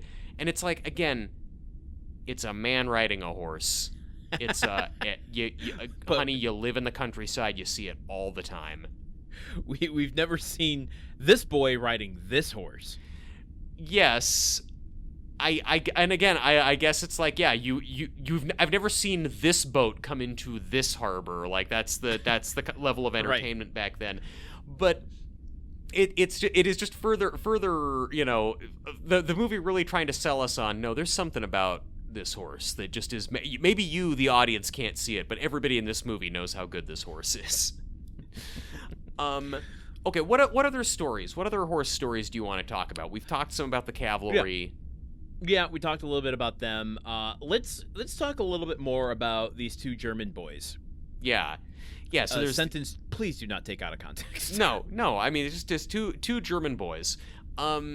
Yeah, there's an older brother in the German army, and then his younger brother who's like 14, and they've been conscripted. I believe, yeah, that's because there's pretty much the only thing they talk about is how he promised their dad or mom that he would keep his little brother safe, and yeah, so they've been put in charge of Joey and the other horses captured from the cavalry, the English cavalry, after that battle, and then the older brother, like, they're gonna get sent to the front, and the older brother's like, nah, fuck this shit, so he deserts and takes Joey and this other fast cavalry horse and grabs his brother out of the row of soldiers, and they go riding off together with the horses. And this guy's reaction to Joey seems about right to me. This older brother, because he's like, oh, this horse can run fast, and I need a horse that runs fast. Great. It's like, here's the utility that I need this horse for. I'm going to use that horse for that reason. And kind of the messy nature is like his deviation from that virtuous connection doesn't really say anything or add anything to the movie. No, it just not really. Becomes a tangent. And I was just looking through my notes, and I'm like, oh, I actually don't have anything about these two boys in my notes at all. There's not much to go on. He's protective of his younger brother, who's like, they're going to go to Italy together to escape the war. And his little brother's like, oh, what are the girls like in Italy? And he's like, you are too young for girls and for war. And then shortly thereafter, they're shot. And that's kind of all we get. Deserting. Yeah. Which is like, this is where the movie veers for me, because it's like, this isn't about Joey or about LB or their connection. What am I supposed to be stressed out about here? I'm supposed to be stressed out about war being terrible, and that this is what happens and the circumstances that soldiers, particularly in the German armies, had to face. But that's not the movie you're telling me. You're telling me a movie about a fucking boy and his horse. Yeah. The problem is that when Joey is kind of the primary through line that we have for this movie is following Joey around, but the fact is that Joey has no agency, really. Joey is not especially clever. He doesn't solve any problems on his own. Joey just kind of winds up in situations, and we watch the people around Joey have experiences that sometimes relate to Joey. What does Joey want as a character? Apples. We don't know his backstory. We don't know what he wants to achieve by the end of this movie. They needed Millie Bobby Brown to do voiceover as Joey, explaining all of Joey's thoughts. I mean, it sounds dumb, but it's like Joey mostly stands there until another. You're right. He's like a prop. Listen, you're 100% right, and like this is what's kind of bizarre about this movie is like it doesn't mind being sentimental. It wants to live in that world. And so the fact that we aren't watching this movie through Joey's eyes, like literally rooting us, using filmic language to have me looking through the perspective, not like a POV shot, but like having us watch Joey witness these things feels like the biggest missed opportunity. Because then I'd at least have a character perspective to follow through this thing. Yeah, Joey's just sort of around for stuff happening. Like Sometimes. I described this at one point in my notes as like a horse Forrest Gumping his way through the First World War, but it's not even really that. Like at least Forrest is like present in these situations and again makes choices and does things to advance the plot and move things forward and change his circumstances. But Joey just waits to meet whatever new person there is. It's using the war to naturally move things forward than any kind of actual narrative device. Yeah. And I mean, I appreciate the movie goes out of its way not to anthropomorphize Joey, and you know, it's not giving him human characteristics, not giving him qualities that a horse wouldn't necessarily have. And I guess I appreciate that that's a choice. It's also just, though, if you're going to have your horse be the main character, you almost need to give him some human characteristics if there's not a main human character I can follow. I would say that it's to the film's detriment that it doesn't do that. Yeah. And I feel weird saying that because that is not a movie I particularly want to see. Mm-hmm. And in the hands of 95% of directors, that's going to be a cringeworthy experience. But here's the thing. This is what's kind of aggravating about War Horse is like all of this criticism that you can apply to this film is completely irrelevant in a way. Like, it's not designed to have a character arc, really. It's not designed to be a children's film. It's not designed to be a hard-hitting war film. It's technically proficient, at times visually beautiful. Yeah. At the end of the day, it's like, well, what's the fucking point of criticizing War Horse? Well, then what is the movie for? Like, what is it designed as? Know. It's not designed as anything. Like it's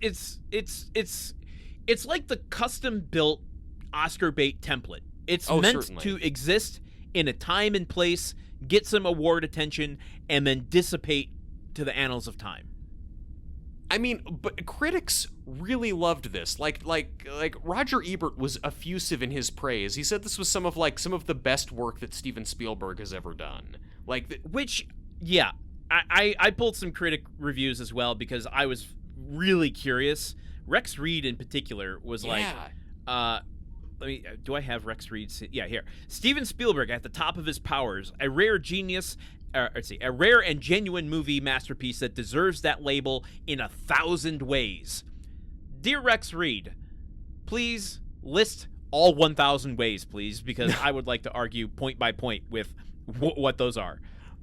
Also from Rex Reed of the New York Observer, War Horse is a don't-miss Spielberg classic that reaches true perfection. It's as good as movies can get, one of the greatest triumph of this or any other year.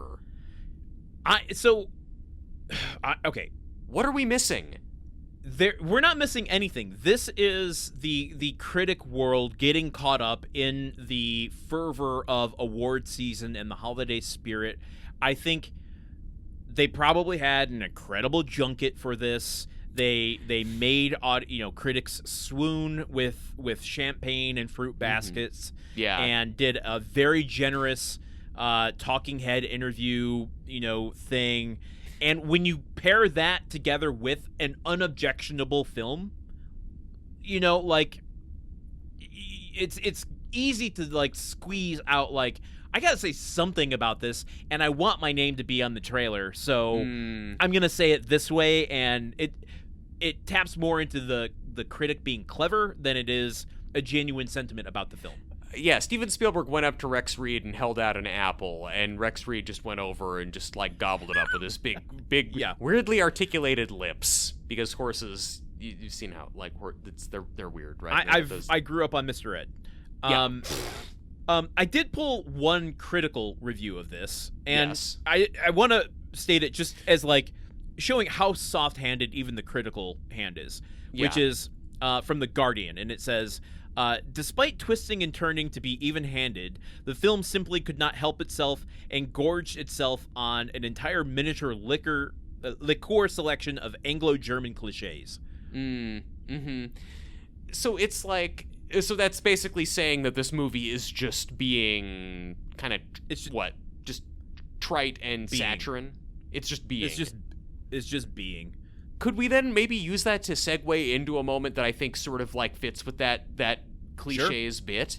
Because later on in the movie, he's been with the little girl and the German army captures Joey again, and then he's put to work pulling artillery. Mm-hmm. It's this whole situation where there's this German soldier. Landon has started laughing at the thought of a horse having to pull artillery, it's a very sad moment in the movie, Landon. I think you're a sick freak for laughing at that. Just until this moment, I forgot that Joey has a love story in this film. Well, is that other horse a lady horse, or is that a boy horse? I don't know. Does it have to be a lady horse? Well, Truman? okay, Joey... Does it have to be a lady horse? Truman, caps. Does it have to be a lady horse? It does not have to be a lady horse. If Joey was gay, I would be way more into this movie. All of a sudden, okay, that's something unique about Joey. Oh, everybody likes the gay horse. All right, sure. Joey, I hope you can go to the Weimar Republic. It's pretty cool for gay horses for a minute there.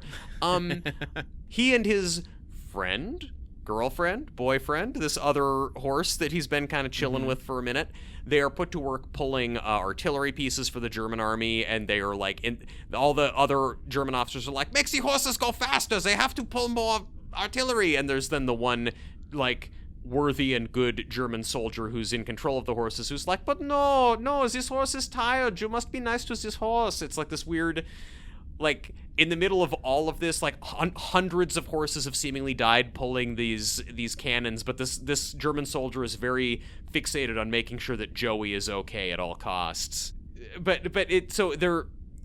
That whole thing happens, but then basically what it winds up being is that they are at the Battle of the Somme, and Joey eventually is able to get away from the Germans and goes running through combat, and he winds up wrapped up in a bunch of barbed wire in no man's land between the German trench and the British trench. Okay. I have a admission. Okay. To you, Truman. You never watched the movie. I have an admission to make to everybody. Okay. And listen, you know what? I'm going to stick up for myself a little bit. I feel like I do... I go above and beyond for the research on this show. Yes, you certainly do. I afforded myself a little respite. Mm-hmm. And we were at that point in the movie. It's like an hour and 40 some minutes in. So much movie. Maybe further than that. Yeah. I was not mentally or emotionally invested enough to have it manipulate me by showing me the cruelty to animal bodies, even if it was, CGI or whatever. It's rubber barbed wire. Sure. I didn't want to see Joey lose his gay pal. Yeah. I fast forwarded. I skipped from War Horse's bow getting tired on the lines and I'm assuming put down or dying or whatever, all the way through the barbed wire part. So you skipped like the biggest war segment of the movie War Horse. You gave it the old Marcy X treatment and sped through. Well, I did. I watched Elby's war sequence. Fair. Which was a pretty big sequence. Yeah, the human infantry charge. Yeah. Hey, I'm not. Look, I found this scene upsetting and irritating. So you totally. I'm not after you on that at all. It was just too much to bear. After what I went through on Meteor Man, I'm like, you know what, War Horse, you didn't earn this, and I'm not going to give it to you. And so I'd seen it once before. If I hadn't watched this movie before, I wouldn't have done that. But like, I wasn't ready to go there emotionally, and I didn't feel like they earned it, and so I wasn't going to give it to them. Look, first, I completely agree with you. War Horse, nominated for 6 Academy Awards, could take more lessons from Meteor Man. And again, this movie is so like just simple and like just like bland. Like you knew what happened, which is that Joey gets tangled up in barbed wire, trapped in no man's land, and one British soldier sees him and goes out to rescue him, and one German soldier goes out to see him and rescue him, and together they work together to cut him free of the barbed wire, and then Joey's okay. But like watching Joey like running through the battle, it's both a technically proficient thing, and it's pretty disturbing watching this horse charging through all of this barbed wire that's getting wrapped around him and cutting him. Like I don't care about this horse, but I don't like seeing this horse suffering and being confused. Like even the horse character. Like I don't want that. I'm sure that I'm sure this was all done with CGI. Like the horses in these cases with CGI. Like I'm sure. I got some more trivia. The American Humane Society gave this, like, they were on set for everything. They gave this movie an exceptional rating for animal safety. Okay, now, I'm glad you brought this up. This was a real horse. It was not real barbed wire. It was rubber barbed wire. Yeah. Shot very cleverly, edited very cleverly. And like I was saying earlier, I have nothing against Steven Spielberg at all. But there's one quote he gave for this movie that I thought he could go fuck himself a little bit on. A little bit. He says that there are only digital effects used for 3 shots in this film, used for 3 seconds each. Mm-hmm. And it was done to ensure the safety of the horses involved. Yeah. I was able to identify those shots. It was during the T-Hitty section. We're going to call him T-Hitty now. Yeah, it's going to get really confusing for people who aren't tracking our dumb names, but okay. When the horses are charging, like, it's a deep focus shot of all the Gatling guns. Yeah. And the horses are running past them, and it's cutting from that wide shot to the, like, close-ups of the Gatling guns going. Yeah. It cuts to that 3 times. That's the 3 shots of the CGI horses. That's his quote, and then, or that's not his quote, that's the trivia. His quote is, "That's the thing I'm most proud of. Everything you see on screen really happened." Mm-hmm. And like I said, it's a soft fuck you, but it's like, he's not proud that he did that for the horse's safety. He's proud that everything he did was real in front of the camera. I don't know, man. I don't know. If you want to be mad about it, be mad about it. I'm not mad about it. He's at a junket, like, plying Rex Reed with gallons of champagne to get him to say this is the best movie ever made. Look, yeah, I'm not mad at it. Like, it's a soft fuck you is all. It's a gentle fuck you that you're not more proud of you know not hurting the animals. Right. Joey is out there. He's ramped up in the barbed wire, and this British soldier, who's only credited as Geordie Soldier, that's his name. Geordie is a form of, I guess it's a region in England. I don't know. If we have any English listeners, please write in and explain to me what Geordies are. I've heard people talk about them. I don't know what they are. But he sees him. It's like, oh, there's a horse out there. How could a horse survive out there? We have to go free that horse. And so he's out there with a white flag. He goes out at great personal risk, and the German soldier comes out. And as they're working together to cut the barbed wire off, they're kind of like bantering back and forth and working together and talking about how to like get the wires off of him and untangle him. And they're like, they trade some kind of like light jabs about like English cooking versus German cooking, or like German girls versus English girls. And the whole thing is this sort of quippy back and forth that they have that's sort of like, and it plays on sort of like the English stiff upper lip area stereotype, and the German is very proud of like the efficient design of the German bolt cutters he's brought with him. And something about that really pisses me off and rubs me the wrong way, because it's just they have this little conversation. They flip a coin to decide who gets the horse. The British guy gets the horse. They lead him back, and that's that. And it's kind of just that, like, so we're in 1918 at this point. We're at the Battle of the Somme. It's like so much awful shit has happened. These guys are in this nightmarish hellscape. And the way that they're both behaving is kind of just like two dudes like working on a car like in someone's driveway. Like, yes. It doesn't appear that they're like emotionally affected by anything that's gone on, any of the suffering they've seen, any of the killing or the tremendous loss of life. That like these two people who are just literally cannon fodder, like, they don't have any feelings about, like, what this war meant, or, like, literally, it's just them sort of bantering and kind of trading little quips. They don't seem to be shell-shocked or anything, and it's like,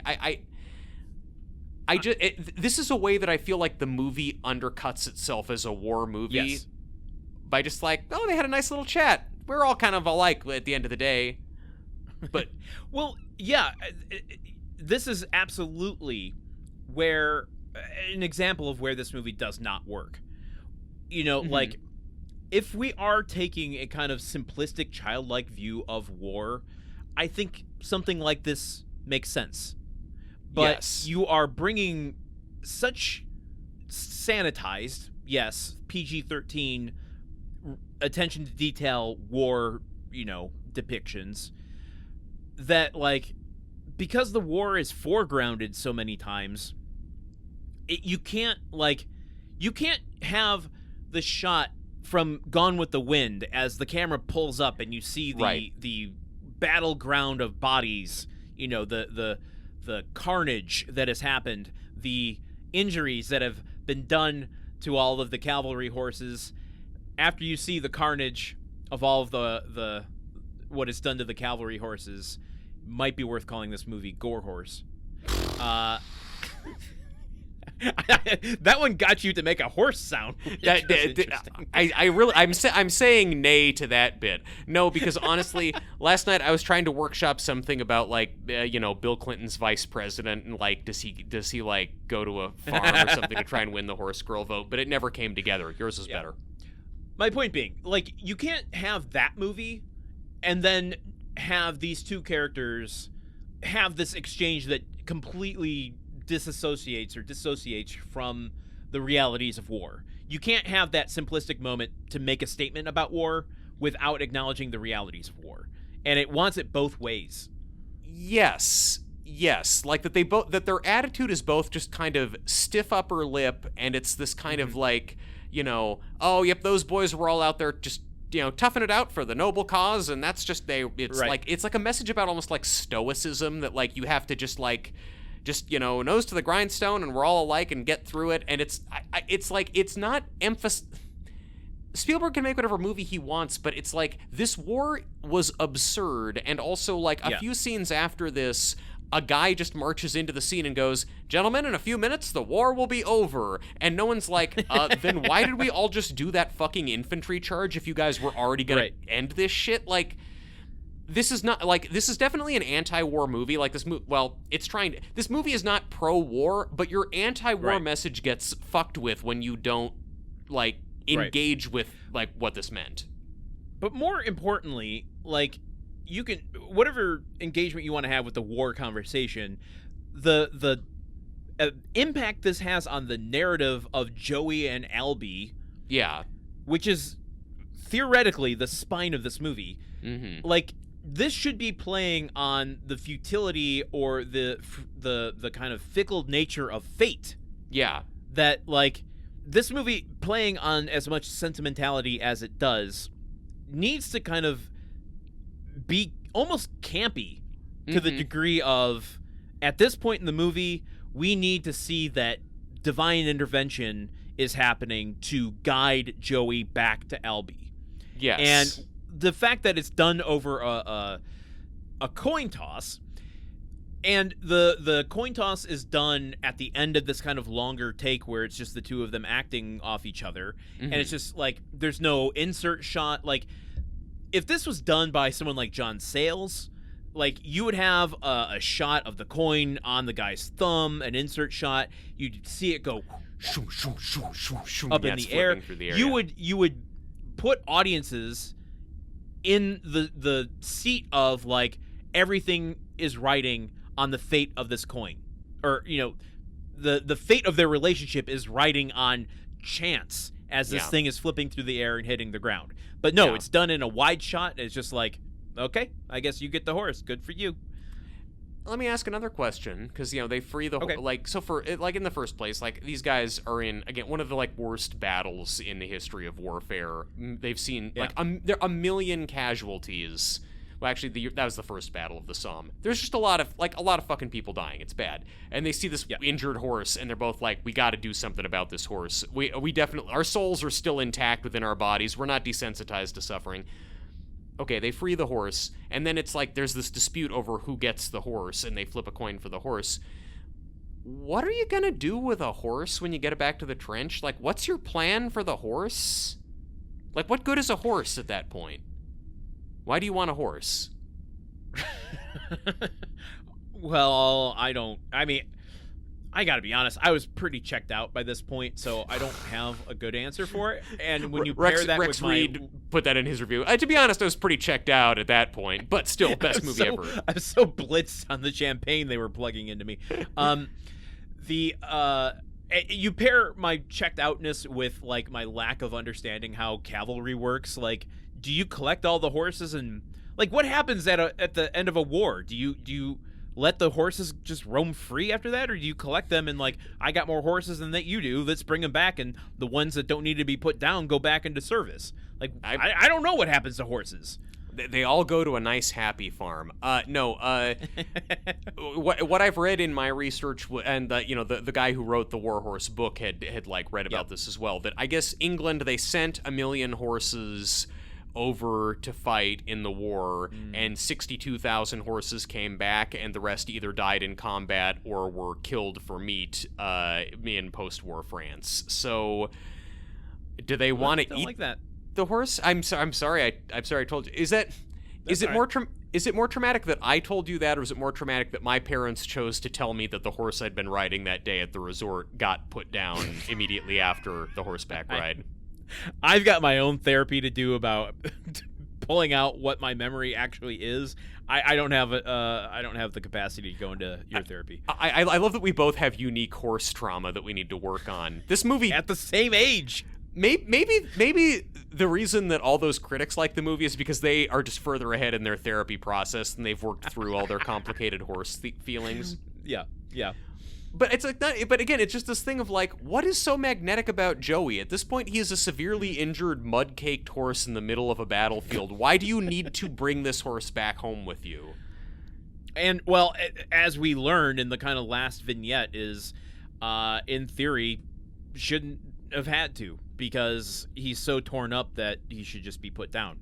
And Eddie Marsan plays the character whose sole purpose is to just point a gun at a horse's head in this movie.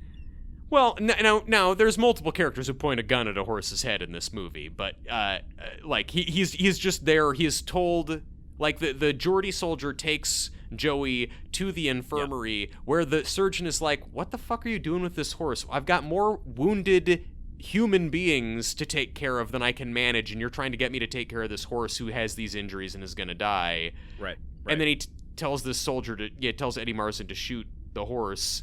And then Eddie Marsan pulls out his gun, and there's all these nurses watching. He's like, ladies, please go away. Come on. And there's all these soldiers watching. Like, God, no, go away. Don't watch this. And it's like they've seen so many humans die. And it's like, you can't watch me when I shoot this horse. It's going to fuck all of you guys up. Well, again, that's the movie not working.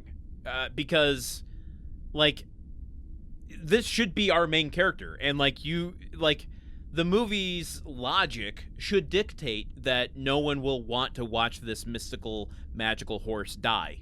Yeah. That it's going to be a tragic thing to watch, but you root it in real-world war, and suddenly it's like, yeah, I'm fucking triaging amputees here. Like, watching a horse die isn't going to be a big deal. And because then, Albie is out there. He's been blinded in a mustard gas attack, but he hears people talking about, oh, there's this horse. We saw a horse. Everybody got to talk about the horse. And he starts whistling even though he's blind, and Joey reacts to that. Yeah, you got a question about the whistling. Was the whistling introduced at the beginning of the movie? Oh yeah, there's a bunch of whistling stuff at the beginning. He cups his hands together and does this whistle. Yeah, no, there's a whole. Yeah, exactly. Like that? A horse.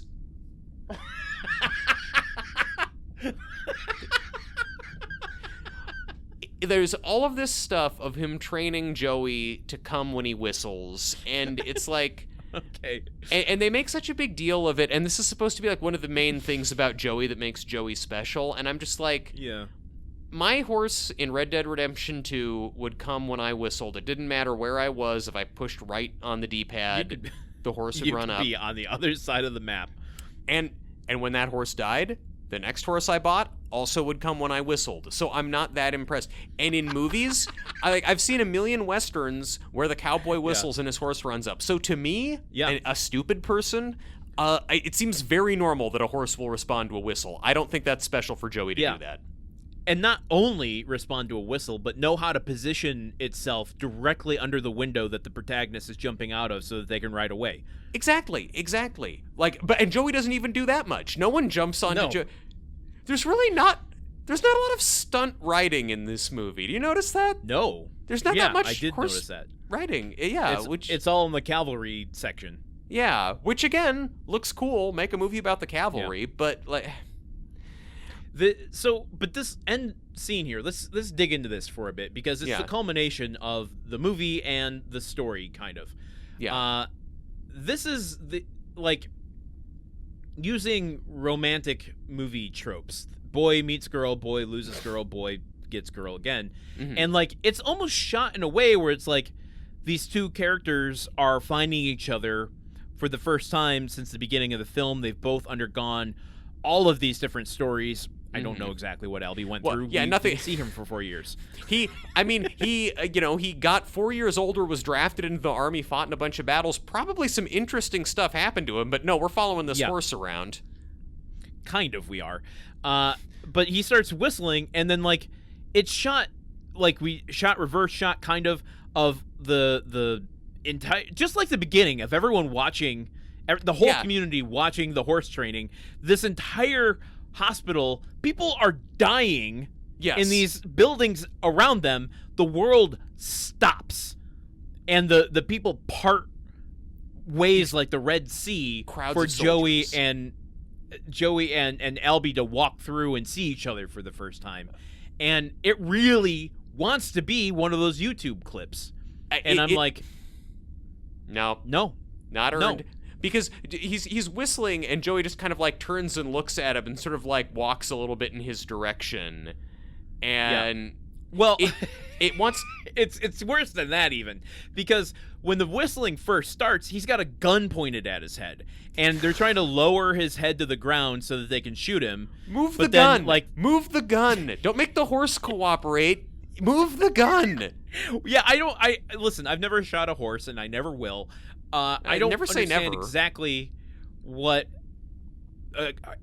having a horse's head pointed toward the ground makes it different than a horse's head standing upright. Yeah, the horse is going to die either way. I mean, it doesn't really matter. Does it fall differently? I don't know. I've never shot a horse either. I mean, I have directly contributed to a horse's death, but I didn't know it. I guess the horse was dying anyway. I just made his last moments on Earth even worse. So, wow. But it's honestly, like it's trying to be those YouTube videos where the animals reunited with the soldier after war. But what it also kind of reminds me of, it's like two people with a horse and a person with a really strong connection to each other, and they're in a crowded space, and they're trying to get to one another and communicate to one another. That's the ending of Crocodile Dundee, the Academy Award nominated screenplay, Crocodile Dundee. All the people on the subway platform. He says he loves you. That's exactly what I mean. Yeah. It's any romantic comedy where the two people have to. There's the big gesture of. It's fucking the end of. No, I'm thinking of Crocodile Dundee. It is the only movie, Landon. I was Rex Reed of the New York Observer said that it was the finest film ever made. I was thinking of our discussion of 6 Days, 7 Nights and how we thought Harrison Ford was going to show up in the streets proclaiming his love for Anne Heche in New York. But then I remembered that we said that happened in Crocodile Dundee instead. Yes, well, and also that I thought the ending of Crocodile Dundee was going to be the end of Romancing the Stone, where he shows up on the boat on a trailer. So, but then also, like, then once the surgeon sees, like, and here's the whole story of, like, no, I trained this horse back on the farm in Devon, back in England, Gov, and then once he hears that the kid and this horse have this connection, then the surgeon is like, okay, you know what? I was ready to kill this horse and write it off as unhealable, but I'm going, we'll help this horse. We're gonna give this horse medicine, and sure enough, he dedicates limited medical resources to healing one horse. Why? I would understand this break in logic again, and I'm beating a dead horse here. One of us is gonna get there first. But, like, if you had rooted this movie from the beginning in this childlike logic of how the world works, I would understand this moment. But you've rooted this in real world English countryside details and World War I, depictions that, like, I don't buy this at all. Yeah. And it's John Williams' score, it's the way it's shot, and it's just the easy sentimentality of putting an animal in peril that is making us feel what we feel. I don't feel like it's earned even a little bit. I get this is just on the backdrop of a field hospital at the end of a war in which 5.5 million soldiers died, 4 million soldiers died. Like you're seeing kind of like, but it's all the wounded are just like people lying very still on beds. Yeah. It's just you have not put enough emotion into this story for me to feel like this kid and this horse being reunited eclipses everything else that's going on. That it's important enough that all of these soldiers are moved by what's going on. Like there's this whole moment where like someone's saying, this can't possibly be your horse, and the blind, like Albie, who's blinded, is saying, oh no, I know it's mine. He has 4 white socks and a white star on his snout, and Albie's all covered in mud. And there's a very long, drawn out sequence of shots of them getting rags and wiping the mud off of Joey so that they can see that yes, he is indeed. He looks exactly like they do, and it's just long movie already, guys. Long movie, and I want to just highlight one more thing. About this movie uses dramatic irony in a way that doesn't work for me. Because this entire time we're supposed to be like, LB doesn't know that War Horse is still alive, that Joey is still alive. No, call him War Horse. Joey War Horse. We don't spend enough time with LB to feel that suspense. Yes. So the dramatic irony is completely useless. Additionally, I had this thought when I got to the Toby Kebbell scene. Remember when we were trying to make Toby Kebbell a star, and it just didn't happen? I don't remember when we tried to make Toby Kebbell a star. I always preferred Toby Wet Food. No. He's a pet owner. He gets it. No. But by the time that happens, I had the same question as you did, which was, what makes this horse remarkable? And the question arose in my head, which was, is it just that he survived all of this time? Is it his survival that makes him remarkable, or did he survive because he's remarkable? More importantly, no one else in the movie knows his history. Yeah. Yeah. Like, the fact that Toby Kebbell gets him in the end is like, he doesn't know that he survived what he, like, all he knows, the horse was conscripted right before the battle that they were in. Yeah. Yeah. Is Joey the only horse that survived this? Or is he just the only one who got caught up in the barbed wire? Yeah, well, like, yeah, he there's the line that's like, this horse can pull through anything, and it's like, all you know is that this horse got... Yeah, he got tangled up in some barbed wire. That was the first time you saw him. You've probably seen that happen before, based on how many horses both sides were using and how many horses were dying in this conflict. Yeah. But that's the example of the movie trying to work on this, like, pull the wool over our eyes to go, we're playing enough in this kind of magical realism world that you're not going to question, of course this is a remarkable horse. Of course he can survive anything. And a horse is a horse, of course. Anyone that encounters him is going to know that. You know, they're going to touch him, and they're going to know exactly what he's been through. I don't, like, there is this sense that is happening for everyone who meets Joey, that they are having some profound transformation from simply looking at this horse, even to the point of the surgeon at first being like, shoot the horse, and then he's like his last line is like, patch him up as best we can, treat him like the soldier that he is. And it's like, if that transformation is happening, we the audience are not seeing it. It's entirely internal between the characters and Joey, so we are just watching people react to a normal-looking horse in a way that doesn't make sense. Which is the experience, I guess, of knowing a horse girl, where it's just like, you seem really excited about these animals, and I'm so happy for you. I would watch an 84-minute version of War Horse played as a comedy, where you do just exactly what you described. It's just a horse on screen, but everybody is acting like this is the most remarkable creature that's ever existed. Yeah. Or even like an 84-minute horror movie about that, where like it's like a cult forms around this horse, and they're like killing people, and the protagonist is the one person like, what the fuck? It's just a horse. I don't know what's going on. Being chased by horse cultists, those big dead eyes just staring at you. Oh my god. All right. Let's go into the coda of this film. After they patch up War Horse and they send him along, they patch up both War Horse and Albie. And Albie, they send them both along. Yeah, his blindness healed. He's great. He's set. Yep. They take the horse.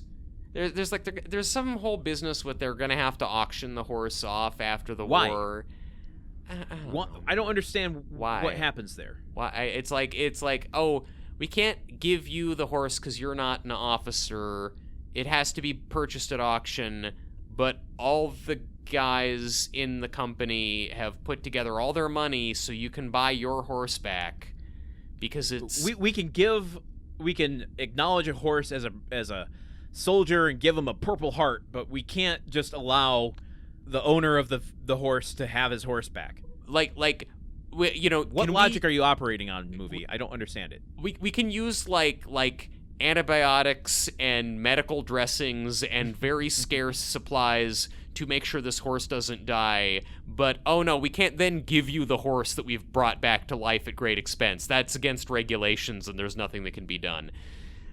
Another horse auction, the old man, the grandfather of the little girl from the France part, shows up to buy the horse for like 100 euro bucks or whatever they had back then. That's actually what they have now, I guess. And because, I guess his daughter or his granddaughter has died at some point during the war. We don't know how, but he's intent on buying the horse. Couldn't live without Joey. The greatest tragedy of all was this girl didn't get to have a horse. This movie really is for horse girls. Do you think that when you separate a horse girl from her horse, is it like in E.T. when E.T. and Elliot are both dying because they've been separated? Yes, do you think that's what happens? I think 100%. That's it. Right down to the ashen gray skin that comes with it. Yes, exactly. Horse girls, please understand, we are not roasting you. You can roast white guys who love movies just as much. Yeah, true. We are roasting you, but it is equal fair game. You can roast us back. You can roast us back. Seriously, I don't know. I'm just. It's just a certain archetype, and archetypes recognize an archetype. The guy has spent 100 francs or whatever on it and has taken the horse away, and Albie is like, begs him to let him have the horse, but he says no, so then he's ready to give up. But then, kind of like the end of Air Bud, Joey breaks away from the French guy and runs back to be with Albie, and then the guy knows, no, he truly wants to be with you. So he's like, okay, keep the horse, I've already spent all my money, but I guess I'll just go die. But for a moment there, once the grandfather had won the auction, do you think he was thinking, score horse? I think that's what he was going to say after he and the horse pulled off a major heist. Possibly involving Edward Norton and Robert De Niro. Yeah. But yes, then he gets the horse back, and we don't get a scene of him and the horse on a boat, which I guess would have been somewhat interesting, but instead it's just at sunset, the most like gorgeous magic hour English sunset in the world. He goes. You know what though? What? Throughout this whole ending, this whole coda, no one has asked what Joey wants to do. Yeah. It's like, go with the Frenchman. No, go back with Albie. Joey has seen some shit, man. Yeah. Like, maybe Joey wants a life of his own now. Maybe he wants to be free from war and the memories of his past. His gay companion being killed in front of his eyes. Maybe he wants to go drown himself in his sorrows in a horse bar. Maybe he wants to go to a bartender that asks him, why the long face? Or, horse, maybe he's had the opposite reaction. He's had a taste of combat and bloodshed, and he loves it. Like he's like fully, he's killed the part of himself that feels empathy, and he's like, no, like where's another war happening? I got to get back into this. Born to kill, motherfucker, tier 1 operator. Like he's like the guy in the Hurt Locker. He can't get enough. He's like, how long until World War II starts? Oh God, like 20 years. Fuck. Well, anything else? I mean, go ahead. He gets back to the farm. His parents are both there. They're all tearfully embracing, and Joey watches them. This beautiful shot. So, this was another cheap shot, I felt like, where the movie's so messy to me, and all over the place. It feels like it's a little bit cheap at times, manipulative, which I don't mind manipulation from time to time. It works for me in like the new Superman movie. Yeah. The way they open that with crypto, had me. It opened my heart right away, and I'm like, okay, fine. You're gonna manipulate me the rest of this movie, and I'm okay with that. Yes, the new Superman movie is orders of magnitude better than War Horse. That is not a controversial statement at all. No. But I'm just saying.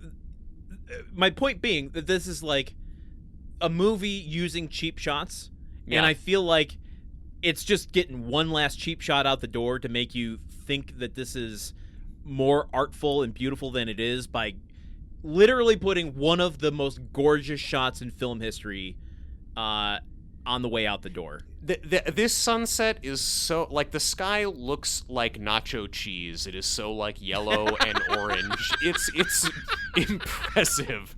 I'm like, how long did you wait for that, Mr. Spielberg? You have everyone all set up, and he's looking at the sunset. He's like, nope, not today. Not orange enough. Back to one. Wait, hold it. Wait till you see the whites in their eyes. Yeah. No, now it's good. Come back. Bring the horse. Everybody hug. I mean, this shot is, you get the shot of the sunset, and then you get the reverse shot of it, like, painting Emily Watson standing, outside the cottage that they live in, and it's just like, this is, and we never really touched on this, we meant to, this is the most John Ford shot that John Ford never shot. That is Roger Ebert's whole goddamn review, and it seems to be really, it looks like John Ford, it looks like John Ford, it reminds me of the movies I really liked when I was a kid, therefore it's great. I mean, obviously we never let our own sentimentality or childhood experiences color our impressions of a movie. But yeah, like there was really a lot of people hearkening back to how much this looks like westerns from like the 50s. Which is so strange to me. Like, I watched this movie and there was a point where I'm like, oh, Spielberg wants to make a Western, but he's so much of a businessman that he would know that Westerns do not sell, and this is his way of making a Western. Mm-hmm. At the same time, I feel like he's trying to employ this style to make it feel timeless, but in a way it makes it feel disjointed and out of time, because I think you could take any scene in this movie, any shot, and put it in black and white, and it would look like something from the 1940s. Mm-hmm. Like, you put it in classic, ratio, and it looks like a John Ford movie. Yeah. Every single shot. It feels authentically from the 30s and 40s. It doesn't feel like an homage to those. Yes. It feels like it is from those. Mm-hmm. And so there's this kind of antiquated feeling watching it that's like, oh, I was ready for a 2011 war movie. I wasn't ready to watch a 1940s horse movie. And that's how this movie feels so old, I think. It is both so much rooted in the style and attitude of like a 1940s movie, and then it also is so rooted in I just like kind of the like optimism of like 2011 too. Yeah. I mean, like, Yes. or just the naivete. I mean, I'm trying to talk around it because I know that you're gonna make a joke. It feels very earnest. Gonna open up the floor if you have anything on that. Ernest Goes to War? I don't think they got that far. Ernest... No! Ernest in the Army! There is Okay. a movie called Ernest in the Army. I was kind of thinking like Ernest Saves Deutschland or something, but okay, I don't want to imply that he would fight for the Axis, but like the to make a movie, the impulse to make a movie that feels this much like kind of a 40s nostalgia throwback set in the middle of World War I, and have it be nominated for like 6 Academy Awards and get all this critical acclaim for this movie that is just such a kind of like soft focused nostalgia trip, feels like such a 2011 thing when the world wasn't really as off its rocker as it is now.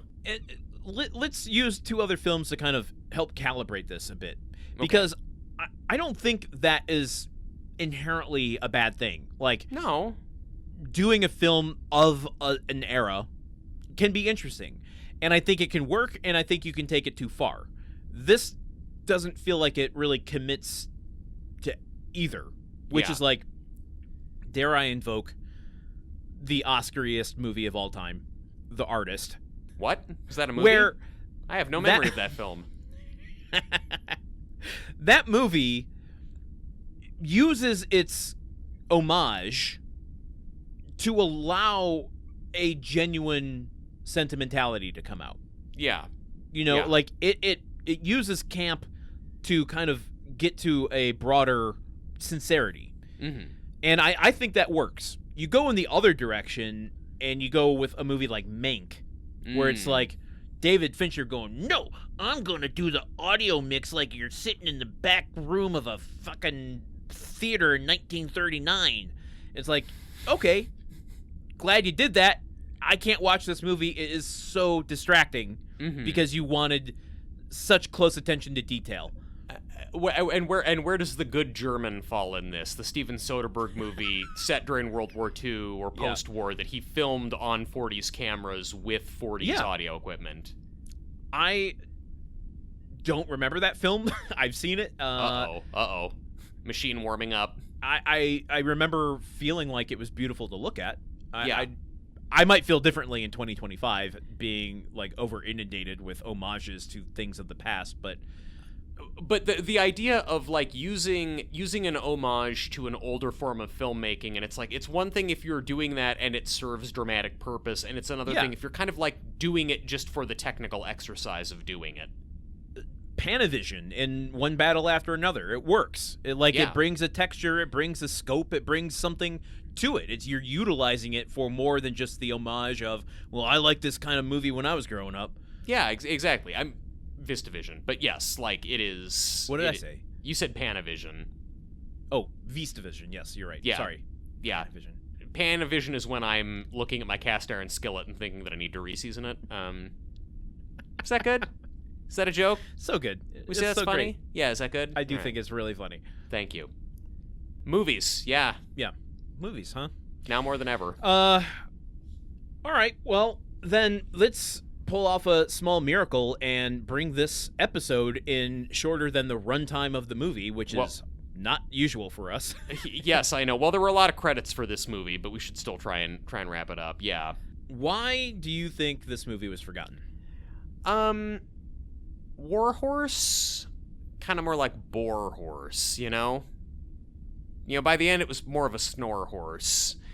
And I had to burn those. Part of it is that it is outshone by other Spielberg movies. I mean, when you have like a career like his, where he's been so good for so long with such consistency, you do a movie like this and it's just not gonna, like, he did Tintin immediately before this, and then like, you got West Side Story comes up down the line after this. Like there's like, I know that's many years later, but there's just Also, Peter Jackson directed Tintin. Well, sure, he did, but why am I gonna let that fact confuse anything else? Like why am I gonna why that doesn't mean anything. It means nothing at all. Anything. Yeah. He's made a lot of good movies. This one does not rise to that level, and it's kind of hard to quantify because it's not an egregious flop like something like 1941 or Hook.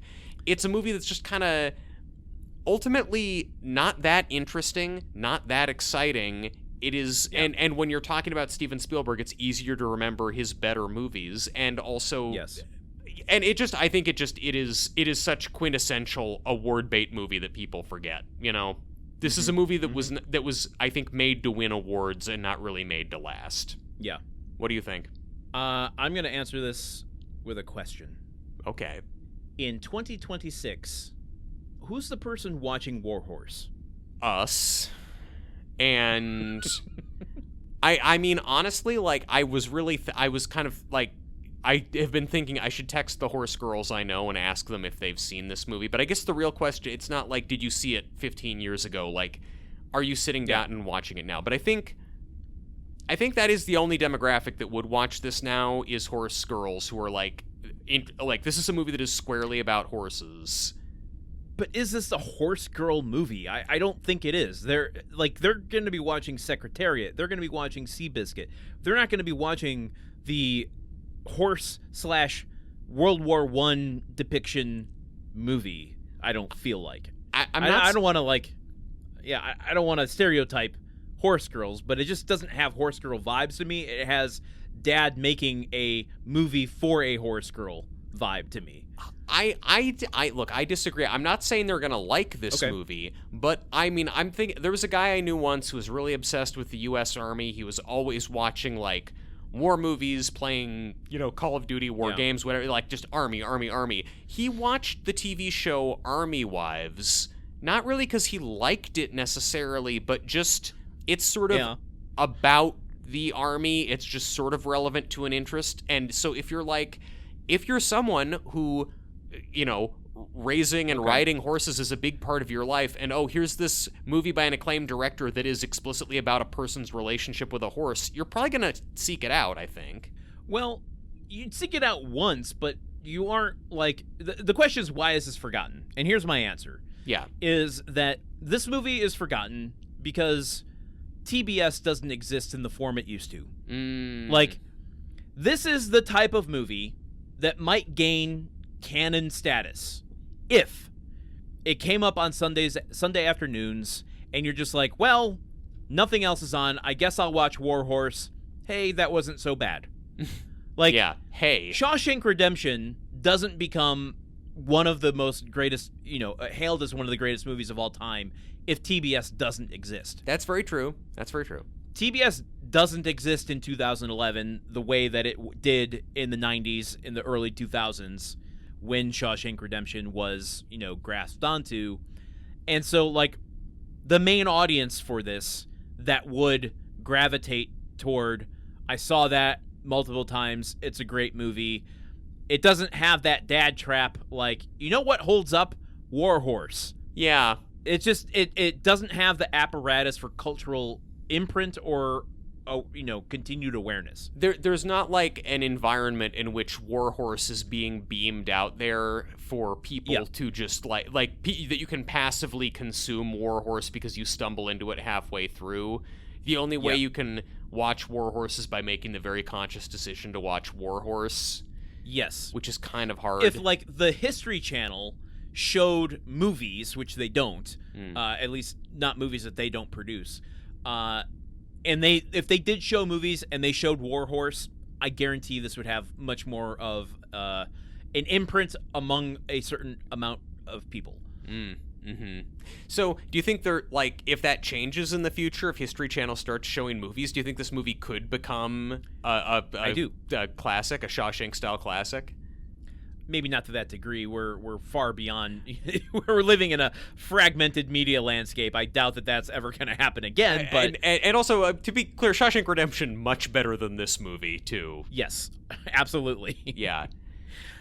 That's why I think it's forgotten. There's just it is actually kind of an interesting reflection of where media consumption was at the time. That's okay. First, that's a really good point that I've not thought of. Secondly, kind of what I was thinking about when you were making that really good point. The warden goes to Andy Dufresne's cell, and he's not in there. And then he looks up at the poster of Mr. Ed on his wall, and he tears it down, and there's a hole. Love it. Yeah, Love it's great. it. It's great. All right. Well, should we send this back to modern memory or leave this floating out here on Christmas Day 2011? Truman? You should have asked me. I should have had you ask me, should we remember this movie? And then I could say nay right now. Because no, we shouldn't. We shouldn't remember it. No, forget this thing. Agreed.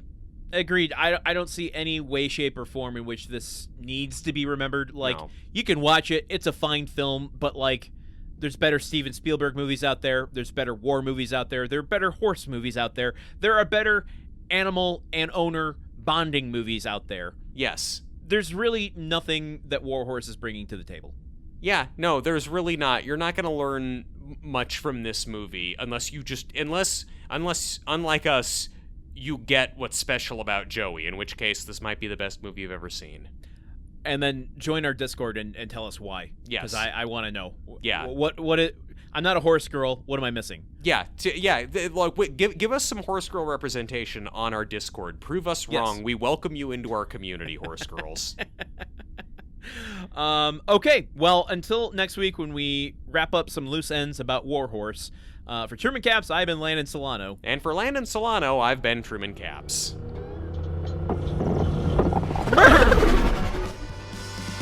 Movie Memory Machine is part of the Gruntwork Podcast Network. Join our Patreon at patreon.com/gruntworkpod to keep the machine running. Theme song by Porky's Groove Machine. Rate us on Apple Podcasts or wherever you listen. For more information on today's show, visit MovieMemoryMachine.com.